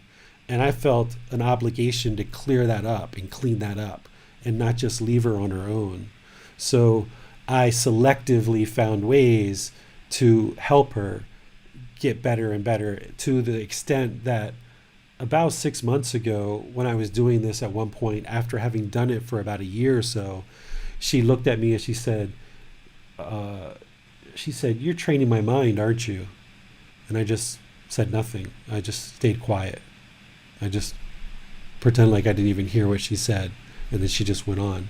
So you can very skillfully train people, especially if you live with them like this, without them even realizing that you're actually teaching their mind. They can be influenced and improved, but it's a whole nother degree of teaching that you have to be very skillful at to have it be successful. And you have to be very patient in doing that. Yes, I was about to say something to that effect, because of course relationships can also be a huge obstacle. If we go and reconvene with old friendships and we see family members that we haven't seen for a while, there can be this pull to come back into that old conditioning, the way we used to be around them. And I'm interested to know if there were any other relationships, maybe people from your family or old friends that perhaps you didn't see for years or speak to for years, and then when you came back to them, by this point your mind has changed in such a way, their mind would have changed too, inevitably in some kind of way. And I'm interested to know if that went differently to how it might have gone a few years ago, or if there are any challenges there and how you handled them. I wasn't interested in going backwards to any past relationships, other than a friend of mine that I had in America who's ordained monk. He became a novice when he was 8 years old for 2 years. Then he went back home for 2 years from the age of 10 to 12. And then at 12 years old, he became a novice. And then at age of 20, he became fully ordained. He got a bachelor's degree in Buddhist studies, 2 master's degrees, and a PhD.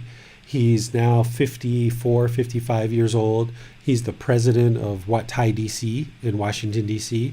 So I've known him since 2010. And I went back to him and I told him the teachings of the Buddha lead exactly to where he said they would lead. And he was like, interesting. So I've reconnected with him, and he took me to a really well-known monk out in eastern Thailand. And he had been reading some of my books, or my book, and about how I was describing what enlightenment is. The way someone knows whether someone is enlightened or not is if you can describe what enlightenment is. So if you can describe what enlightenment is, it means that you must be experiencing it. So therefore, perhaps you've attained it. So he took me to a really well-known monk out in eastern Thailand that only speaks Thai, that all of those people know he's attained enlightenment.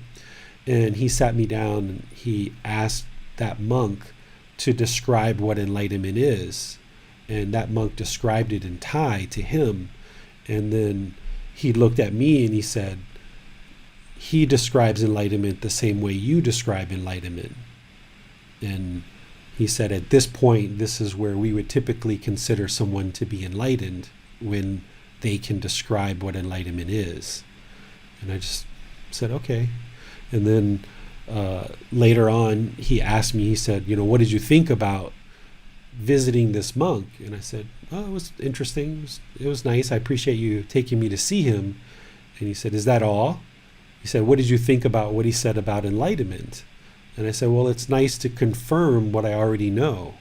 It was nice to confirm that. And he was like, oh, okay. So if you ever feel that you've attained enlightenment, it's not like there's this big excitement, right? Because by that point, you've already extinguished any excitement based on conditioning. So if you feel like you've attained enlightenment and somebody tells you you're enlightened now, if you're enlightened, that's not going to make you excited because that's the condition, right? Somebody telling you, hey, you're enlightened now. Well, if you get excited about that, then you know you're not enlightened because you're getting excited about a certain condition. So when they told me, okay, we consider you to be enlightened, I just said, okay. It didn't faze me. And even still to this day, I wouldn't tell somebody that I am enlightened because I'm not interested in believing that I'm enlightened, because there's so much more wisdom that somebody can actually attain on this path. And if somebody ever said they were enlightened, that means there's still pride and ego, so therefore they're not enlightened.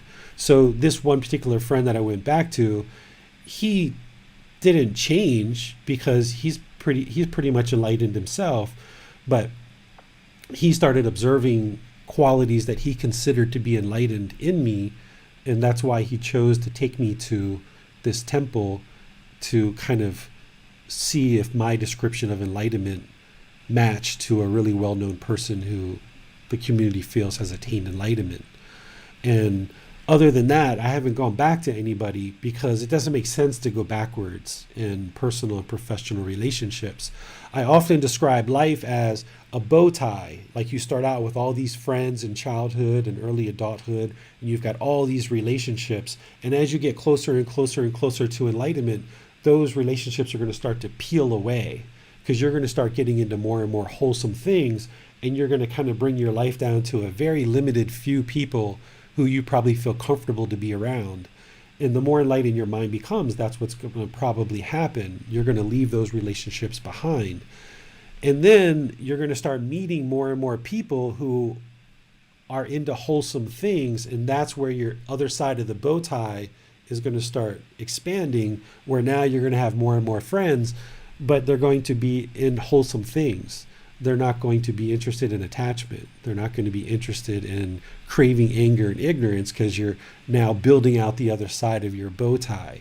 So for me, I haven't gone back to anybody other than that one friend.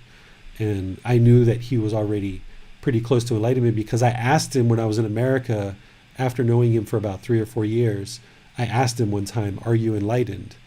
And he said, why do you ask? And I was like, just curious, wondering if you ever attained enlightenment. And he said, yes, I attained it a long time ago. And I said, okay, that's interesting. And then we just moved on in the conversation.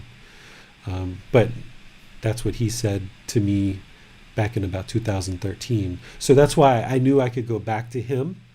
And at that point, I asked him, that's when I told him, I said, the Buddhist teachings lead exactly where they said they do, where he said they would. And he said, that's interesting. Let's talk some more.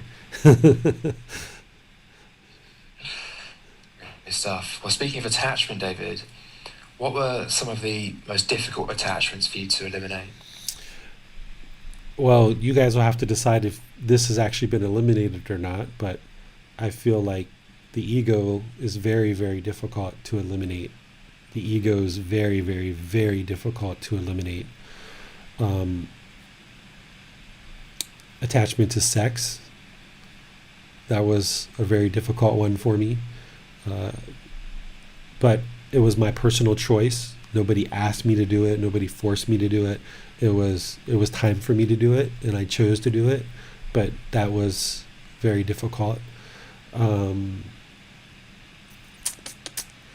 Maybe like always wanting to be right, always proven right. That's part of the ego, right? So really the ego in sex, and part of that ego is the self, right? That's really hard. Those were the two hardest ones for me, was the ego, the self, and sex, sensual pleasure.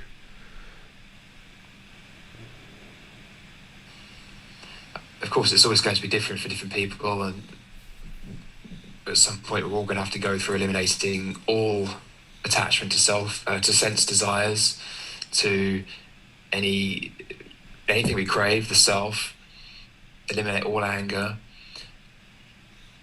Were there any that you felt were surprisingly easy that you thought maybe other people might have a challenge with? I think, like you said, because of impermanence, everybody's what they consider to be challenging or easy is different for each person. There's some people that have already given up sex without even realizing that's part of the path to enlightenment, and they're like, okay, I never really cared for it anyway. Um, and there's some people that have very little ego, and that's a very easy one for them to let go of. So everybody's a little bit different. Um, Easy ones, I don't know what we want to call easy. I think Is there such a thing as an easy attachment? yeah, I think the easy ones are so easy you just don't even really think about them, and those are kind of the first ones that kind of fluff off, right, and kind of let go of. Um, I think one of the other challenging ones is being around people that feel like you're the one who's making them angry and blaming you for making them angry when you know that it's them themselves making themselves angry, and you know that, but you can't explain it to them in that moment, and even if you could, they wouldn't understand it anyway because they're already angry. So when you know the truth and you know it inside and out, and you've trained your mind, but yet there's someone standing in front of you in fierce rage telling you that you're making them angry, like my wife did on occasions, or there was situations early on in Facebook groups where people were saying that I was making them angry or whatever, and I know for a fact that I'm not making them angry. I haven't done anything, and it's impossible for me to make somebody angry. Um, it's tough because you have to turn away from that, and you have to leave them in their anger. And with all loving kindness, all compassion, you have the answer to completely solve that person's discontent mind in their anger, but yet you can't get it through at that particular time. They're not interested in listening. There's a wall there. There's too much anger. And even if you could get the message through, they wouldn't understand it. So walking away from people who are in discontentedness was a really hard thing for me because I'm interested to help. The more enlightened the mind becomes, you have this overwhelming loving kindness and compassion. But at the same time, walking away can be really hard. But what you have to observe is that sometimes by you walking away, it's actually the most loving and kind and compassionate thing you can do, especially if they're getting angry because of their attachment to you. So if they're getting angered because of their attachment to you and you just sit there and try to talk to them, their attachment is just going to get worse and worse. It's going to flare up more and more and more. Their anger is going to flare up more and more and more. Sometimes the best way to help that being is to help them eliminate their attachment by just walking away. And they might scream and yell and holler at you, "Why are you leaving me? Look at this. I'm so angry and you're just walking away. You're not doing anything to help me." Well, at that point, you can't do anything to help them. They have to help themselves. Only they can help themselves. And sometimes the most loving, kind, and compassionate thing you can do is walk away. And that was a challenging one for me to accept because I wanted to sit right there and I wanted to fix the person. I wanted to get out my tools. I wanted to fix the person, and realizing that you can't do that. It's not possible. It has to be the right time to speak, and that's not the right time. So I don't know about easy ones, but there's certainly been some, that it's just like, oh, wow, I'm still attached to that. Okay, let me get rid of that one. And when you've gotten rid of a lot of attachments and you've actively done that, as you get moving further and further, you can kind of cut them off. The more your mind gets trained and certain attachments come to mind, even if you've gotten rid of some of the difficult ones, some of the little pesky ones might still be around, but you've trained your mind so well when you realize, whoa, I'm attached to that. You can kind of cut it off pretty readily because you've trained your mind so well and you've worked through some of the major ones that you just know how to cut it off really easily. Yeah, I'm glad you brought up that point about the desire to help and compassion, because I think that's another major misunderstanding within Buddha's teachings and even in Western Buddhism. It's a difficult one for many people to give up.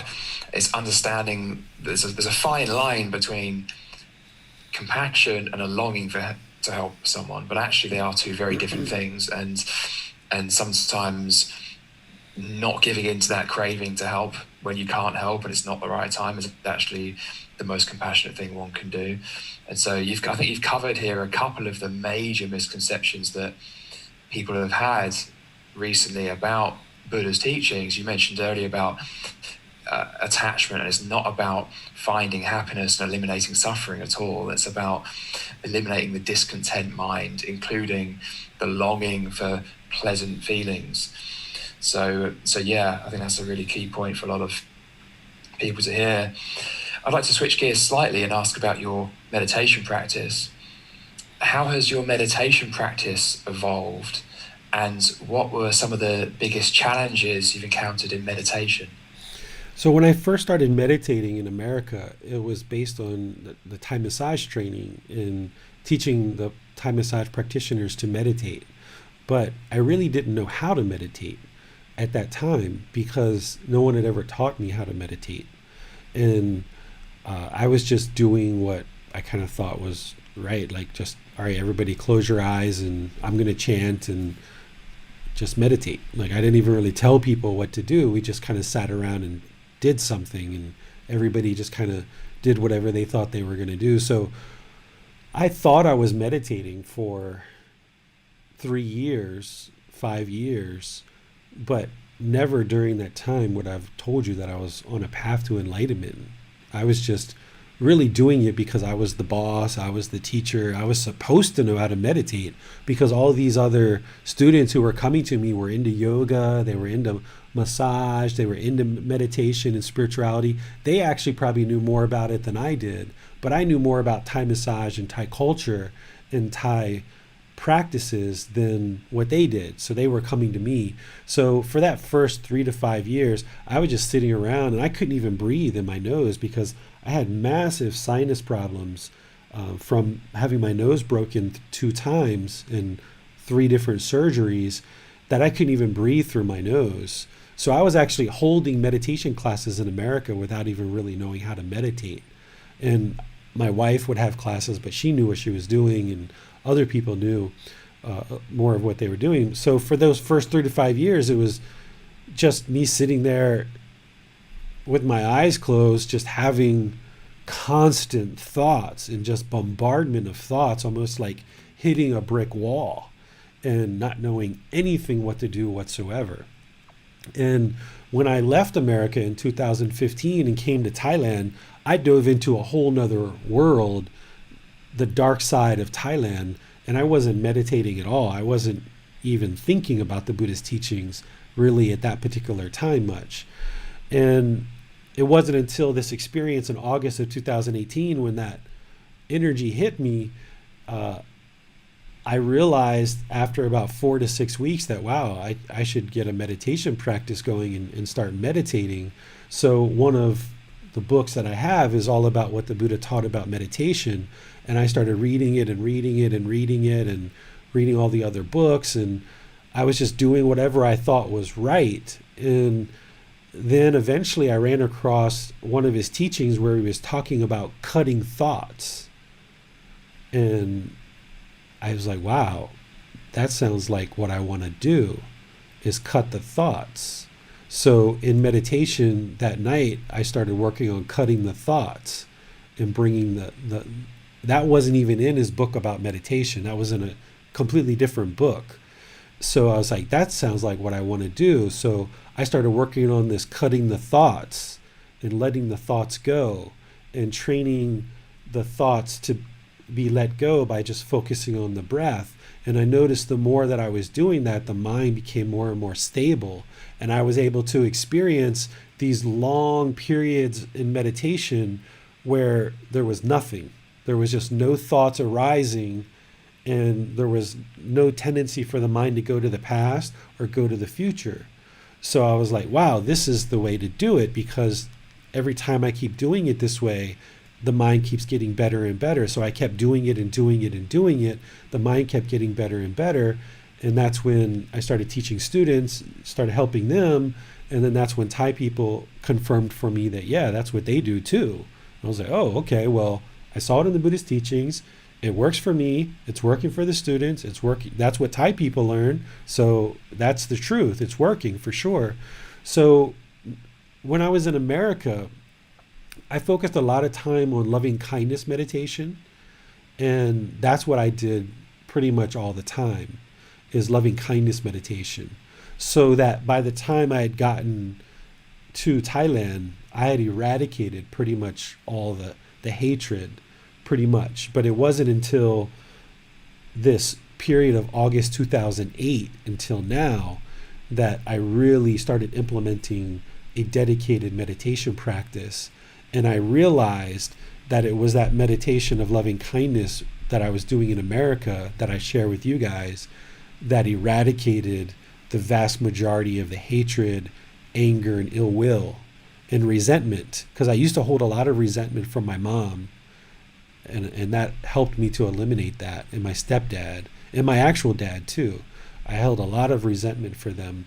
So it allowed me to let go of that through practicing loving kindness meditation, because in my loving kindness meditation for the first 6 months or so, the thoughts of my mom in my childhood used to come up constantly.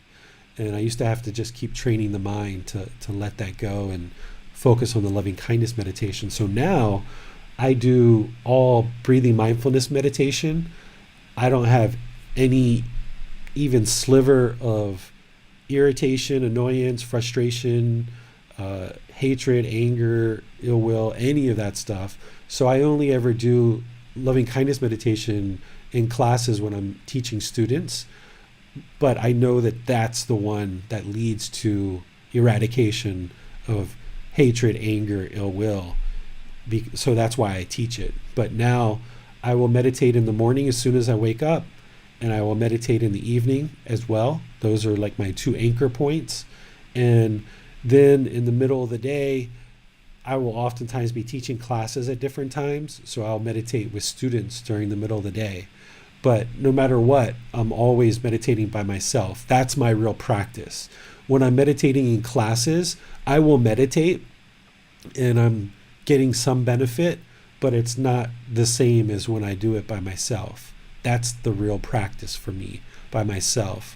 And what I was noticing as I was making my way through this discontent mind is I didn't want my mind to get attached to anything at all. So that's when I got rid of the alarm. I didn't time myself. I got rid of pillows. Like I started moving around in the room and using different setups. I started moving to different places in my house so I wouldn't get attached to just meditating in my room. I started meditating outside at temples and going to different temples. I went to different parks and meditated in different parks. Sometimes if I was waiting for somebody, I would just sit down somewhere in the pouring rain with the rain hitting the tin roof and hearing this loud bombardment of rain on the tin roof, and I would just try to meditate there. And I didn't know if I was going to be successful in it or not, but I would just try to test the mind. It wasn't about I've got to get the most benefit from every single meditation session. It was about putting the mind in different environments, different situations to test how well could I maintain concentration and focus on the breath given these new variables in this new situation. I started treating it almost like a home improvement project that I had to move the mind around in different situations. And there were some situations where I had too much energy and I couldn't sit and meditate. So I would do walking meditation. And then there were times where on Friday or Saturday night, which in the past would be me going out and having fun out on the town, I decided to walk around the city and do walking meditation, which turned into 45 minutes or 1 hour meditation sessions with all these tourists and partying and bars and liquor and the smell of liquor and smoke and people bumping into me. And I would just walk so slow through the streets of Chiang Mai, and I would be aware of the 6 doorways to discontentedness, because the Buddha would teach about the 6 doorways. And as I was walking and I would hear a sound of music, and I would observe my mind go over there, and I'm like, ah, sound, that's a doorway. And then I'd be walking and I would smell cigarettes, and I'm like, ah, doorway. That could cause somebody's mind to be discontent. Or I would smell the whiskey. Or somebody would bump into me, and I'm like, ah, physical contact with the body. That's one of the doorways. Or I'd be walking and be really deep in meditation, and a raindrop would, because it rained earlier in the day, would come off of the edge of a roof and just hit me square in the middle of my head. And I would just continue to look down at the ground and just continue to do meditation instead of like, oh, what was that? I would just keep my mind so utterly focused on the meditation that none of the stimulus around the town would disturb the discontent mind. And I would just focus it and focus it and focus it, building concentration no matter what happened around me. And even sometimes as I was focused, I was wearing white clothes with a shaved head, walking down the street, but these tourists didn't know what I was doing, a lot of them. And I would be walking so slow. And sometimes I would even hear the tourists gossiping about me. Like, what's that guy doing? He looks so crazy. Like, what's he doing out here at 9 o'clock at night in the dark, walking down the street so slow for? Is he crazy? Like, what's he doing? Right? And I would like hear these things. And then if I allowed that to invade the mind, people talking negatively about you, I would just cut that off. Right? And all of this training that I put my mind through then became applicable in daily life. So if somebody says something negative about me in a Facebook group, or somebody says something negative to me about, it doesn't bother the mind, because I know that's them and they're gossiping and they're making certain judgments about me, and they don't even know me, right? Like, here's tourists just see me walking down the street. They have no idea who I am, but they're gossiping about me and talking negatively about me. They're no different than the person who's in the Facebook group who has never met me, doesn't know me, and they might decide to attack me for any number of reasons. So I started applying this meditation practice of training the mind in all these different situations and just slowing the mind down to utter stillness, and then applying that in daily life, because I knew that meditation alone isn't going to get to enlightenment, but it's the application of what you're putting the mind through that is going to be beneficial. It's like a boxer who's training in the gym. They're training for the actual fight. So the training in meditation is the training, but then what you're training for is you're training for daily life, to maintain your contentedness in daily life. And I recognized that. So I was trying to eliminate all the attachments in meditation, because I wasn't interested in any attachments outside of meditation. So that's when, I never have meditated to guided meditations like YouTube meditations or apps on a phone. I don't time myself. I don't use mala beads. I don't use music. It's just body, mind, and breath. Those are the only 3 things you need to meditate as you build up your practice. Nice. Okay, so we have a question from Manal on Facebook. She says, Teacher David, do you ever miss anyone or anything? I don't miss anything or anyone. Not at all. There's nothing that I miss. There's times when I think back to my life in the past and think about how sick my mind really was, indulging in pleasurable activities and chasing after money, or, how the ego, spent so much money on so many different things and chasing after the money and the stress and the burden that I was carrying to try to maintain this life, and realizing how all that craving that I had led to such a very difficult life. But now there's nothing that I miss whatsoever. I've got everything I need. I've got food, I've got water, I've got clothes, I've got shelter, I've got medical care. That's all I need. And someday all of that stuff will go away and I'll die, and completely fine with that. Yeah. No fear, nothing to miss, no worries. So how do you view your role now, David, and what are your plans going forward? So now what I would like to do is share these teachings with as many people as are interested to learn. So now the practice has evolved past just I'm doing this for David's discontent mind to let me help my son and my wife, to let me help anybody who's interested in learning. So as I started unraveling the mind, that's where the book came in. That's where the videos started happening. That's when the group learning program, teaching online classes, doing the podcast, that's the audio book, that's teaching live classes and retreats, traveling around the world. What I would like to do is share these teachings with everyone and anyone around the world that's interested to learn these. I suspect that at some point in the future, I'm going to have to start traveling and teaching, because I've already been doing that a little bit inside Thailand. And I would like to get to a point where these teachings bubble up into the world and we really shine a light on Gotama Buddha's teachings, that we can even get into things like mass media, like the Oprah Winfrey Show, CNN, MSNBC, BBC, all these different mass media outlets, to help them understand that this discontentedness of sadness, frustration, anger, irritation, annoyance, guilt, shame, fear, loneliness, boredom, jealousy, resentment, the human mind doesn't have to live a life with all these emotions. They can be completely eradicated to attain a peaceful, calm, serene, and content mind with joy.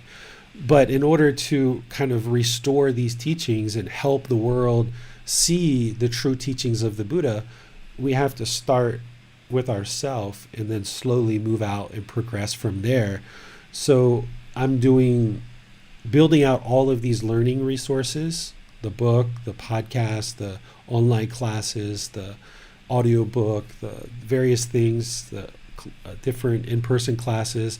And then as all of these things are finished, then I will start moving my way out into the world more and more, making it more known that these teachings are available, and then kind of drawing people in to be able to have the guidance that they need if they choose to step forward to learn. Not about pushing the teachings on people, but just kind of letting them know that you don't have to live with a discontent mind. You don't have to live with sadness. You don't have to live with anger. You can eradicate it. You can eradicate frustration and irritation and annoyance. And my goal is to develop as large of a community as possible before I die of people who are enlightened, and more and more and more and more people that can attain this mental state of enlightenment. My son at the age of 8 is already understanding the teachings a lot. Once I die, he will start teaching in my place, and I will slowly bring him up as he ages. He's already said that he would like to teach. He's said this on his own. And if he changes his mind at some point, then he changes his mind and he goes another direction. But I suspect that he will probably continue forward in teaching and then hand it down from him to his son and so forth and so on for an entire 1,000 years, where there's 1,000 years of teachers that can be teaching these teachings and make sure that they really permeate into humanity.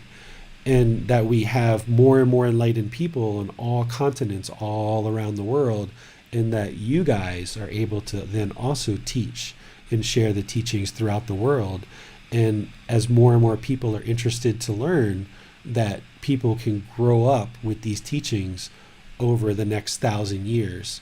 And here in Thailand, in Chiang Mai, I plan to maintain it as kind of a home base where we will have retreats and learning events where people can travel here, get all the teachings, learn as much as they want, live here if they like for a couple of months or a couple of years, make multiple trips in and out, and take the teachings back home for them.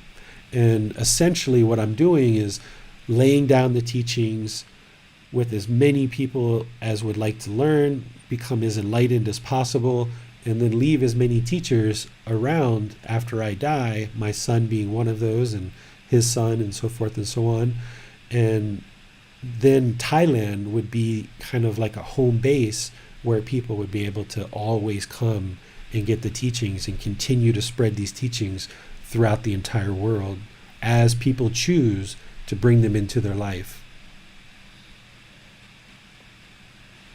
I feel that the situation is ripe right now for these teachings to be communicated to the wider audience in this way, because we're aware there's a problem. We haven't always necessarily been aware that there's a problem on a mass scale. I think people are becoming aware of the cause of the problem, the discontent mind, the craving, the anger, the unknowing of true reality.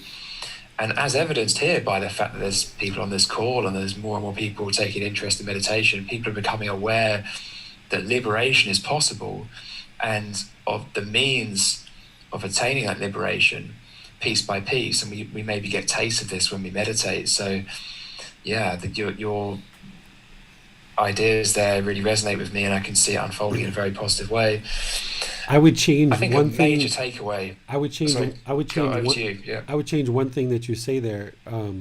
You said I think people are realizing discontentedness and the cause of it. I don't think the world does understand the cause of their discontent mind.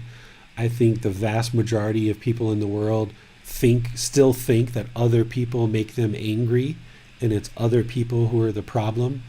I think where we're getting to and is people are tired of the anger. They're tired of the hostility. They're tired of all the problems that we've experienced in the world. And I think people are interested. I think people are ripe for an answer, but people don't even know that there is an answer that exists right now. And that's why what I'm sharing is once we get all these teachings laid out in audiobook, written book, all these different methods that I'm setting up, that will be the time to then step out into the world and help people experience and know that all of this hostility, anger, aggression, guilt and shame and fears and everything that they've been living with their whole life, there's answers to this, and you don't have to live with this. And by the way, here's the answers. They're sitting right there on a podcast server. They're sitting right there in a free book. They're sitting right there in a free audiobook. Everything's free. Just take it and go spread it and go learn it first, and then share it with whomever you want to share it with. And that's where eventually getting up into mass media will be very, very helpful, that people can realize that all this discontentedness, they are causing it, which means they can eliminate it. Right now, because everyone thinks that somebody else is causing it, we have a lot of people in the world that's going around and trying to tell everyone else what to do. They're trying to fix everyone else, thinking that if they just fix everyone else, that will solve all the problems. But it's not going to solve the problem. They have to fix themselves. But they don't know what that solution is. And the Buddhist teachings are essentially invisible at this time. 2,500 years after his death, the teachings have now become invisible.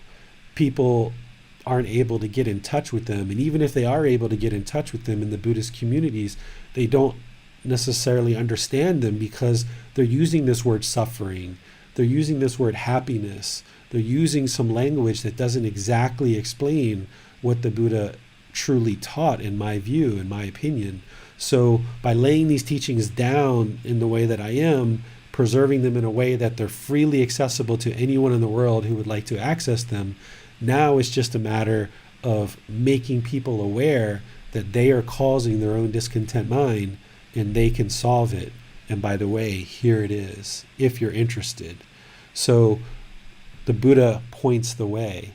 Everyone else needs to strive to be able to attain that mental state.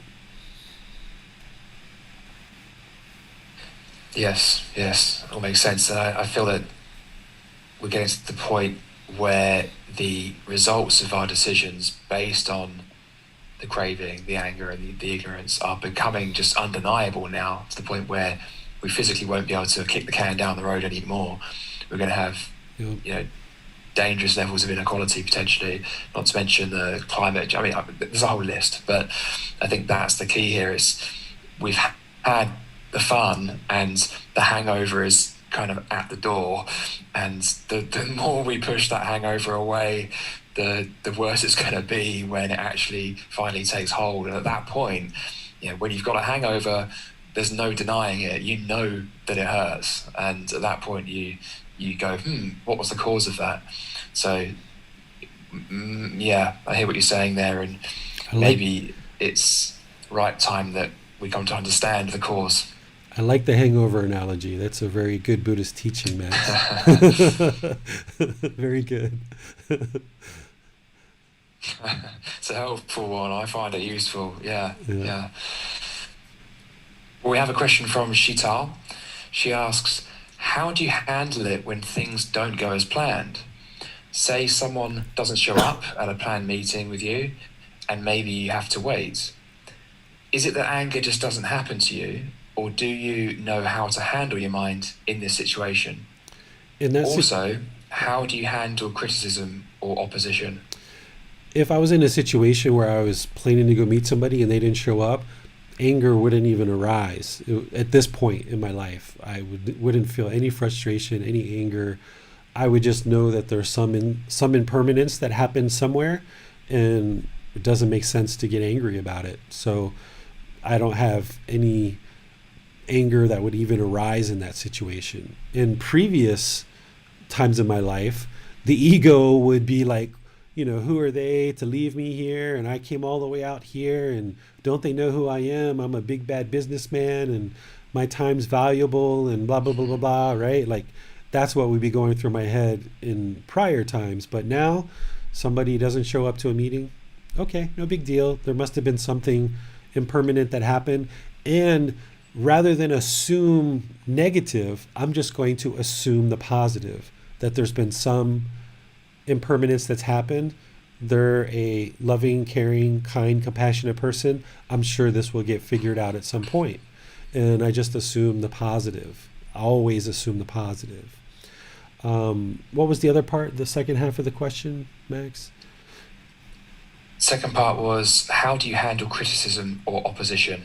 Oh, so criticism, if somebody criticizes me, I listen to what they have to say, because I think anybody's input, if anybody's going to take the time, even if they're hostile and angry, I'm going to listen to what they have to say. And then I will take that offline and evaluate whether I feel that those things are true and real or not.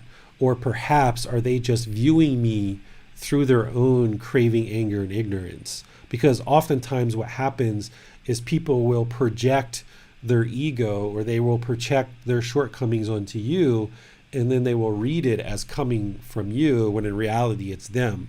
So I've had people tell me, oh, David, you think you're so great setting up that Buddhism group and sharing those classes, and you're just teaching those classes because of your ego.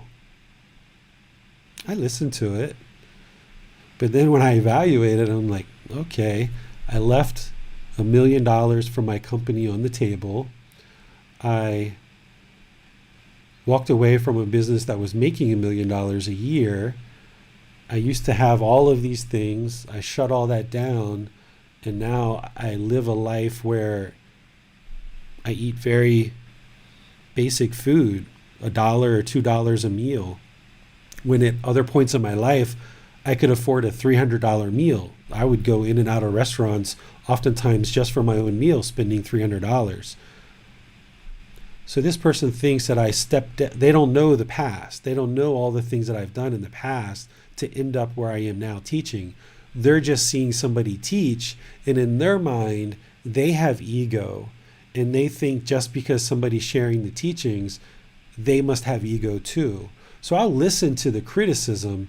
I won't reply back to them. I won't say you're wrong. I won't defend myself, because there is no self. If somebody's judging me and they're saying I have ego, then that's their judgment. I'll still listen to it and see if there's any ego in there, never assuming that it's gone. But there's nothing for me to defend, because if they're judging me, there's no reason for me to try to defend that, because there's no self there to actually defend. And if they've already made their judgment of me and saying that I'm egotistical just for offering teachings and sharing teachings on a donation basis only, then that's their judgment. And there's nothing that I'm going to say that's going to sway their judgment. And there's no reason for me to try to defend myself in that situation, because again, there's no self. So if somebody criticizes me, then they're doing that without actually knowing me. Because anybody who truly knows me and understands me, they understand. They know my past. They know about what I'm doing now. They see the generosity. They see the love and the kindness and the compassion. They understand the amount of time and effort it takes to truly do the things that I'm doing. There's only usually one type of person that will criticize you. And it's the person who's doing less than you, right? If you're out there doing all kinds of really helpful things in the world, the only person who's going to criticize you is the people who are doing less than you, because they want to pull you down.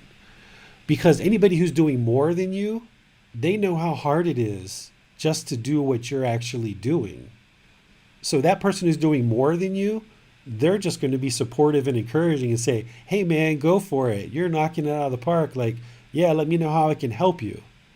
But someone who's doing less than you, they're just going to criticize you and tell you how bad you are. Because inside, they really feel shameful and guilty that they're not able to do what you're doing. And they're going to try to pull you down. So if you listen to that and you allow that criticism, that negative criticism, to pull you down, then you're just inhibiting your forward progression. So I listen to people when they criticize me, but there's never times where that negative criticism has been like, you know what, they're right. I really do have ego. I should have stayed in that $1 million a year job and kept all those cars and motorcycles and eating out at fancy restaurants. You know, they're actually kind of right. I should go back to that. You know, if you know the truth and you've been through this journey with your mind and you've stripped away all of this stuff, when somebody says something about you, then you know that that's just their judgment and their criticism. But I still listen to it. But I never try to defend myself. I just, okay, I listen to it and move on. And oftentimes the way you know that this is problematic is if someone criticizes you and you say nothing and you just walk away, or in a Facebook conversation, if you just stop posting, and somebody keeps posting and keeps posting and keeps posting, you see their craving, that they're just trying to knock you down. And sometimes I've had people follow me in and out of different Facebook groups, and every little thing that I post, they'll just try to knock it down and knock it down and knock it down. And I know that's impermanent, that eventually they're going to extinguish that. So if I just don't respond at all and just keep on going about doing the good things that I know I'm doing, eventually their anger will get extinguished and they'll just stop replying to me or commenting to me, because I'm not replying back. Whereas if I will be angered and aggressive or try to defend myself, that's just giving them steam. That's what those people want. And you're going to be involved in an endless battle of them trying to prove to you you're a bad person and you trying to prove to them that you're a good person. Well, why? Why even try to prove that? If they don't see the goodness in you, it's because they don't have goodness in themselves. So if people are looking at you as being a bad person, and that's all they keep telling you is you're a bad person, that's because they're seeing themselves in you. An enlightened person or someone who has good qualities, they're going to go around and they're going to see all the good qualities in other people. You always see in other people what you have yourself. So if people are trying to knock you down and criticize you, that's because they're trying to bring you down. But you, if you are on the path to the truth, you just keep doing what you know is the truth and good, wholesome things, and surround yourself with people that are supportive and encouraging, but also people that are honest with you. It's because you don't want to insulate yourself with people that are just telling you what you want to hear. So that's why I still always listen to people that say negative things or criticism about me. I listen to it and I look, and then what I come to nowadays is well, that's just them for sure. Because how could somebody spend 80 hours a week doing the things that I do without any expectations whatsoever and living off a very meager amount of money and do that out of ego, right? Like, people don't do that. People don't shut down $1 million companies, live off of a meager salary or meager donations, and spend 80 plus hours a week to offer something out of ego. Eventually the ego would be eliminated when you start getting into the trenches. If someone does that out of ego, eventually things are going to get shut off. Whereas if you know you're doing the right thing, even living off of just meager donations and just doing it out of the kindness of your heart. That's why I've been at this now for almost 2 years, and all that negative criticism, I haven't allowed it to affect me because I know that I'm doing it for the right reasons and the right intentions, which is to help people. And other people can look from the outside and they can judge, but that's their judgment. I'm not here to make them happy. They have to find their own contentedness. They have to find their own peaceful mind. I'm here to share teachings with people that are interested to learn the truth and discover this enlightened mind through these teachings. And if someone else wants to judge and criticize, then that's on them, and they don't join, and that's fine. And they're going to continue to be discontent. They're going to continue to be judgmental. They're going to continue to have hostility. But for me, my mind's going to be peaceful, calm, serene, and content with joy. And the students who are learning and evolving their mind, they're going to be peaceful, calm, serene, and content with joy too, as they progress further and further. And there's always going to be people on the outside that are saying, you're wrong, you're this, you're bad, you're this, you're just doing this and you're doing that. They did the same thing to the Buddha. They did the same thing to Jesus, right? I'm not saying I'm the Buddha, I'm Jesus, but if there's still people in the world that hate the Buddha, and there's still people in the world that hate Jesus Christ and criticize the Buddha and criticize Jesus Christ, why do I think I would be any different, right? There's always going to be people that criticize. It's just a matter of how much do you allow it to affect your mind. So I suggest for you to listen to it, but don't beat yourself up and feel guilty about it if someone's criticizing you. Look for support and encouragement. Those people are going to help you to build your life. Okay, so we've had a couple of questions come in on Facebook, and we still have a very attentive audience. So I suggest we go to this question from Manal. She asks, aside from Gotama Buddha, who has been your biggest inspiration so far in your life? The Buddha and Jesus Christ. In God. Those are the three. With that to the side, I would say, even though we've had our challenges, my wife is a very big inspiration in my life. She, for many, many years, through all the problems and the things that I was doing wrong, she was always there for me and never turned her back on me. Takes a very patient woman to live through the things that she lived through with me. Very big respect and admiration for my wife. I have a lot of respect for this friend that I tell you. His name is, he goes by Dr. Handy. His name is, I call him Pra-Ajantanat. He's been ordained pretty much his whole life, and he's been working very, very hard for many, many, many years to help as many people as possible to progress on this path. But he just hasn't had what he's needed to really maybe have as much influence as I think he could. But I have a lot of respect for people like him that are teaching in the world and trying to help as many people attain enlightenment as possible. And there's others besides him around the world who are teaching and sharing teachings to try to help awaken and help as many people attain enlightenment as possible. I have a lot of respect for the Bhikkhunis who are revitalizing the Bhikkhuni path in Thailand. The first reordained, female ordained practitioner is still alive. She ordained like 20 years ago.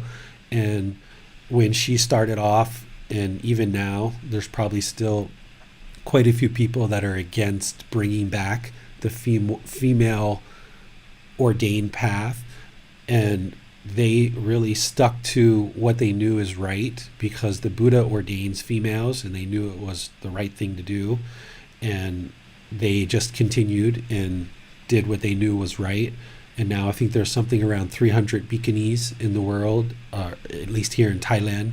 There's other bhikkhuni in other parts of Buddhism, but in terms of the Thai ordained community, I think there's about 300 female ordained. So I have a lot of respect for them. I have a lot of respect for the royalty in Thailand, the royal family. I think that they have done a phenomenal job of ensuring that the Buddhist teachings are a real cornerstone, front and center in the Thai community, and ensuring that the Thai people have access to these teachings all throughout all the various villages and communities throughout Thailand. They've done a really, really good job of making sure that the Buddhist teachings are a real core value in Thai society. So I have a lot of respect for the royal family, and particularly the king number 9, Rama number 9. His life, he was the longest monarch that is in modern history. I think he was around for about 66 years. He was the king. He died in 2016, but from the age of 26 to 94, he was the king. So he had a lot of time to really help the people. And I think his life and dedication of service to the community is to be admired. He has done so many things for the Thai people, and this is one of the reasons why the Thai people really admire him a lot.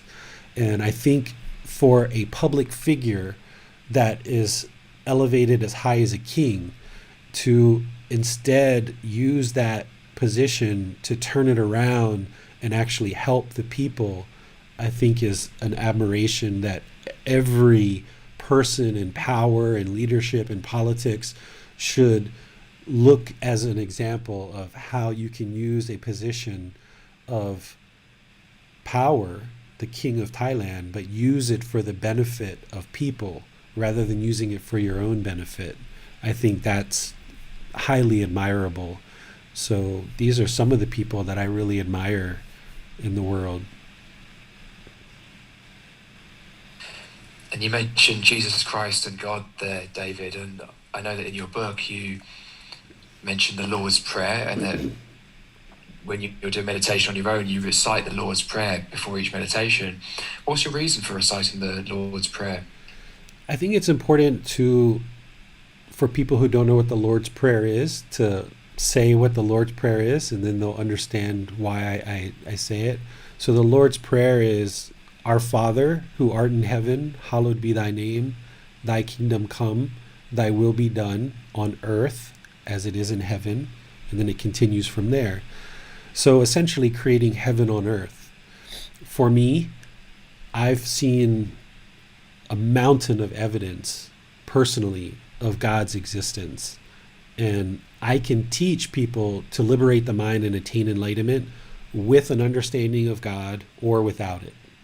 As we talked back in chapter 19, if you have no understanding of God whatsoever, and you just say, I'm not even interested in exploring the whole God question, I can teach you how to liberate the mind. If you are interested in maintaining a relationship with God, I can teach you how to liberate the mind with that. For me, I have a mountain of evidence that God exists, and that's just for me. And I don't need to convince other people of that. I know the truth in that, but what you feel, I can work with you either way. The teachings are available to all people. But I know that these teachings that I share are the teachings that are going to create heaven on earth. That when an entire human population has eliminated craving, anger, and ignorance, the self and the ego, this is heaven on earth. God himself or herself or itself, however you look at that, or you may look at that, or Jesus Christ returning, there's no snap of a finger and instantly the world gets created as heaven on earth. It's each individual person making wise choices that we create heaven on earth ourselves. It's not some third party doing it for us. We have to do it ourselves. And I know that these are the teachings that do that, and I know that God exists. So when I pray and I just say that simple prayer, I'm just acknowledging to God that I'm working here on behalf of all of humanity, to help all of humanity to create heaven on earth. And it's my affirmation twice a day to myself and a commitment to all of humanity that I'm going to continue to share these teachings for the rest of my life to help as many people understand what it takes to eradicate craving, anger, ignorance, the self, and the ego, so that as a collective humanity, we can all bring peace to this earth. Because it's been way too long that hostility, anger, hatred, and ill will has existed on this planet. And now we're finally at a point in human evolution and technology that we can now share these teachings to anybody who's interested to learn them, and we can all truly create heaven on earth. You don't need to say that prayer. That's why I say in the book, this is what I do, but by all means, you shouldn't take it as something you need to do. But the reason why I do it is a commitment to myself, to all of humanity, and ultimately to God, that I'm going to continue to work in this direction for the rest of my life to ensure that these teachings get brought into the world in a way that everybody who's interested to do so can liberate the mind, and we can create heaven on earth. That's wonderful. Thank you, David. Now we have a question from Deborah. She says, David, what advice would you give your younger self? Learn the Buddhist teachings with a teacher as soon as possible. You got to have a teacher. You can't learn and attain enlightenment without a teacher. And the sooner you start learning, age 5, age 6, age 7, and if it didn't happen early in life with you, Deborah, age 57, there's no time that's too late to start learning. And learn the Buddhist teachings, apply them in life, see the truth, gain wisdom, and seek guidance from teachers as you need help. That's the only way to liberate the mind and create this better and better life for yourself. It's the only way. Okay, I think we'll make this the last one. So we had a question from Randall earlier. Said, do you have any plans to do any retreats or in-person talks in Chiang Mai in the future? And I would just add, for anyone who's listening who isn't yet engaged with you, David, and us as a community, what's the best way for someone to engage with us? So the answer is yes, I would like to do in-person retreats. I hosted a retreat back in February at a temple here in Chiang Mai. And then right after that is when COVID came, pretty strong. So once Thailand gets reopened, I would like to have a retreat. I had some on the schedule for this year, but then COVID happened, so we couldn't do them. There's that schedule is still online, but we're past all the dates that I had scheduled except for one. There's one in December that is a 10-day retreat, and I had scheduled it and I've left it on the schedule thinking that perhaps Thailand might be reopened by that time. I noticed that Thailand is slowly reopening now. I noticed yesterday at the barber shop, they've put all the chairs back to the normal way, and they're still doing contact tracing and temperature checks, but they've gone away from having the chairs really far spaced out and all that kind of stuff. So I have a feeling by this next November, December, January, which is the Thai high tourist season, that they may be back to opening the borders. But I've also heard rumors that they might be doing like bubble travel, where like Thailand may reopen to places like Vietnam and South Korea and places like this. But if Thailand opens its borders, we will have a retreat in December for sure. If they're not open by then, at whatever point Thailand does reopen, I will start teaching retreats in person at that point. So as soon as COVID gets lifted, those restrictions, I will start teaching classes in Chiang Mai and retreats in Chiang Mai. And if people invite me to their community and are able to support and sponsor me to come, then I will travel to wherever the community is that maybe invites me to come, and they can put together a group of people and I will teach for 5 days or 10 days or however many days people would like me to teach in your community. So yes, I definitely would like to do in-person training, because I noticed that that has a really good effect, because with in-person training you can just engage so much more than we can over internet. But I've been really impressed by how much we've actually been able to accomplish by this internet training. I think it's been working out really well. And what was the second part of that question, Max? Max. I thought it just might be a good opportunity to let people know how they can engage with us further. Oh, okay. I think the best way is by joining the Daily Wisdom Walking the Path with the Buddha group, because that's where I do a lot of the online teaching. And then from there, you have access to the free book, you have access to the videos on the YouTube channel, you have access to the podcast, you have access to the audiobook that's going to be out in a couple of weeks. You have access to all these things. You can ask questions and I can reply to you there. That's also where I share the link where you can schedule a personal discussion with me. If you want to do like a private one-on-one audio video chat, you can schedule on my schedule. And a lot of students have been doing that over the recent weeks, because then I can get to know you really well. You can get to know me really well. And then you can make contact with me and get really direct guidance in your practice, which Max kind of has been doing a lot on an informal basis. And Max has really made a lot of progress in the year that we've known each other. And Amina has done that, and Carl and Carol and lots of people, and there's appointments that are scheduled. So I feel like the Daily Wisdom Walking the Path with the Buddha Facebook group is the best place. But of course, we also have a website which kind of pulls everything together as well, and that's buddhadailywisdom.com.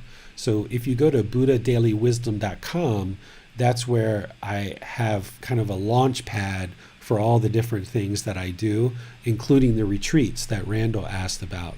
So if you are interested in seeing what's going on retreat-wise, it's on the website, buddhadailywisdom.com. Well, thank you very much, David. We've got a lot of thank yous in both platforms here, and I know for me that's been very encouraging and reassuring, because I think one of the biggest takeaways here from your story is clearly that there were many, many challenges, and we've all had challenges clearly, but you really drove home the point that the challenges were part of the path, right? They weren't deviations from it at all. They were things that you had to face and overcame, and ultimately led you here now. We just see you here now practicing really well, and then maybe we go away into our own lives and think, oh, well, why is my mind discontent? Am I ever going to be able to get rid of this? Well, I think you've shown us today that they are also part of the journey.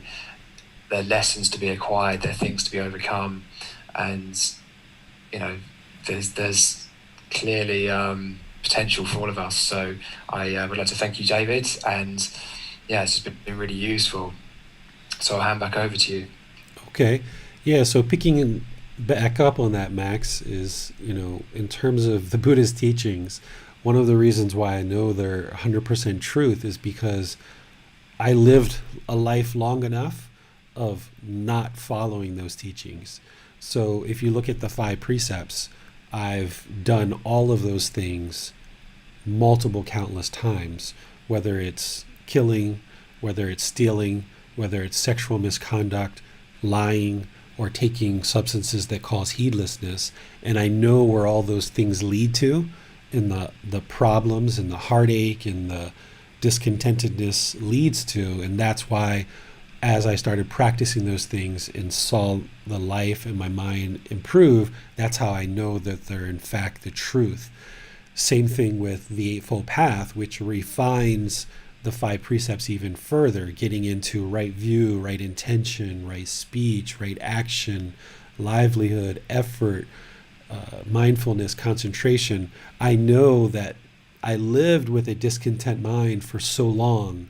You know what it feels like to be angry and frustrated and irritated, annoyed, guilt and shame and boredom and loneliness, jealousy and resentment. You know all of these discontent feelings. So when you start learning the truth and you start practicing the truth, which includes meditation, when you start practicing this and you see your mind improve and you see your life improve, that's how you know it's the truth. So that's why you can't ever be misled by any of the teachings that somebody shares with you.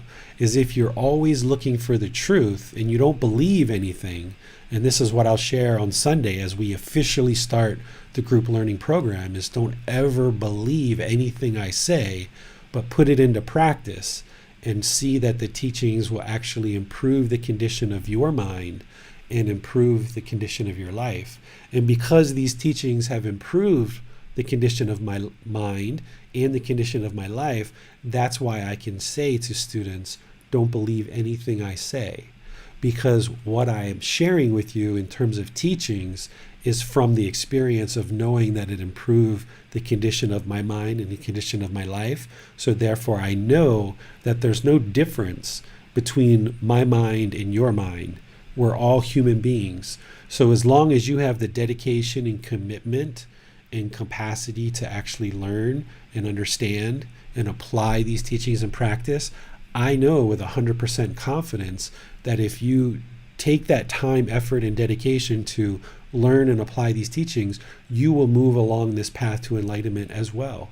And you will experience some of the same things that I did as well in your own unique way, but you will experience this peaceful, calm, serene, and content mind with joy the closer and closer you get to practicing. The problems that I encountered in my life are all because I didn't know these teachings. All the problems, all the sadness, all the despair, all the heartache, all the misery, all the darkness from my childhood to early adulthood and on, the reason why my life was so difficult is because I didn't know these teachings. It wasn't until I learned these teachings and implemented them that I could actually improve the condition of my mind. And then in doing that, in building that wisdom and experience, now I'm able to help other people. Being able to share these teachings with my son and, getting him to the point where he never needs to cry ever again in his life. That's one of the best gifts you can ever give to your child. Being able to cause all that heartache to my wife over the years and now be able to give back to her through her patience and her dedication to me as her husband, now being able to live life alongside of her and be able to share this with her and help her improve the condition of her mind is one of the best gifts I could ever give. So all of that misery and heartache that I experienced, it was only valuable and beneficial if I turn it into something good. So having experienced all the heartache, all the darkness from not practicing these teachings and being utterly unaware of these teachings, to now where I know them inside and out and have committed them to memory and can recall them and apply them in practice very easily as first nature, now I'm able to help other people because I've actually done it myself. A lot of times what we see in the world is we see people go out and try to teach something that they themselves are not doing. And one of the quotes of the Buddha that I love so much, and I live my life by this, is one who sees me sees the teachings, and one who sees the teachings sees me. And I live my life by this every day, is that I feel that if I'm going to teach these teachings and share these teachings, that one who sees me should see the teachings, right? I should be the very deepest practitioner. If I'm going to stand up and share these teachings with others, I better be the very best practitioner that exists if I'm going to share these teachings with the entire world. And that's the one quote from the Buddha that I feel has always stuck in my mind since I've been on this last 2 years of really dedicating myself to it. Because when I was teaching in America, Thai massage and sharing a little bit of the teachings that I knew, I wasn't the deepest practitioner of these teachings. I didn't really know what I was doing. I was sharing meditation, I was sharing some of these teachings without understanding what I was doing whatsoever. People around me, based on what I was sharing, they were getting lots of benefit, and that's why people kept coming to learn with me. But I really didn't know what I was doing because I hadn't really done it myself yet.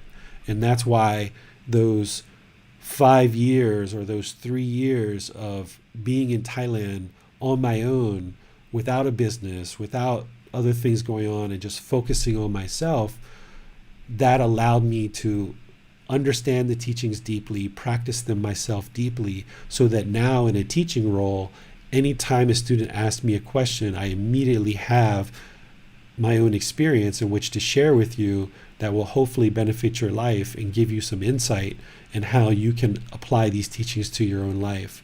And that's my only goal at this point, is to be the very deepest practitioner possible, so that people can have an example and say, okay, that's how to practice the teachings. And then you guys can pull any of these teachings into your life as you choose, at whatever amount, at whatever time, whatever way that you feel is appropriate. I'm just setting up all these different resources and ways of you to interact and gain access to the teachings and seek guidance. I'm setting all that up and then letting you decide, is it online classes? Is it in-person classes? Is it reading a book? Is it watching a YouTube video? Is it a podcast? Is it an audiobook? What is it? How is it that you would like access to these teachings? Because in the past, someone like me in a Western audience, there was nowhere to go. There was nowhere to go to get access to the teachings that I knew of. So now what I've done is made the teachings extremely accessible for free to anybody who's interested in accessing them. And for me, that's the best way that I can turn this life of misery that I experienced for 44 years, and now 2 years of practicing the way that I have, to now offer that back to all of humanity in a way that's accessible and completely free for you to be able to learn and practice and see the results for yourself. And for me, that's the very best thing I feel that I can be doing with the rest of this life. So I want to thank you for choosing to dedicate your time and effort to learning and practicing these teachings. I'm dedicated to sharing them with you. And if you're dedicated to learning and practicing them, I'm not going anywhere as far as I know. So of course I'm impermanent, and at some point I will go somewhere, I will die. But until that time, I will be available for you to learn and practice the teachings. And then by the time that I do die, hopefully there's going to be lots and lots of people available to continue to share these teachings worldwide throughout the world. So from my viewpoint, these teachings don't go away from here. From when the Buddha taught, and they slowly started to disappear more and more and more and more for 2,500 years, from this point forward, they only become more and more available in the world, and they only shine brighter and brighter and brighter for more and more and more people to have access to them. So you now have access to the teachings, you have access to a teacher, you have the ability to learn and practice these teachings. The only thing standing between you and enlightenment is your own dedication, your own commitment. That's it. Everything else, all the other obstacles have been removed for you in terms of access to the teachings and access to a teacher. So learn and practice, seek guidance, and you're only going to see, as you learn the truth and you gain more and more wisdom, the condition of the mind is going to just keep improving more and more. So thank you for joining. Thank you, Max, for hosting this. Hopefully you guys find some value in just learning a little bit of my life. We could probably talk for days and days and days, getting into a lot of the detail of what I've actually experienced in my life. But now maybe you guys have just a little bit more insight into David as a teacher. But know that I've been down there in the darkness, in the deep, deep, deep, deep darkness. 5-point restraints with injections going into my body to get me out of a psychosis. Straitjackets, right? People against me, people mocking me, people criticizing me, people having expectations of me, people pushing me down, people telling me that you're never going to amount to anything in this world. Over and over and over and over and over, just negativity after negativity. But the thing is that you can overcome all of that. You can overcome all of it through your own choices, your own dedication, your own commitment. So on Sunday at 9 o'clock, we're going to restart the group learning program from the beginning of the book. And we're going to go all the way back through, taking our time to explore each of these chapters that are going to lead you on the path to enlightenment as you develop your life practice. So thank you so much for joining, and we'll see you next time. Sawadee krap.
Thank you again for watching.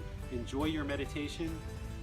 Look forward to seeing you online and answering any questions that you might have. Thank you so much.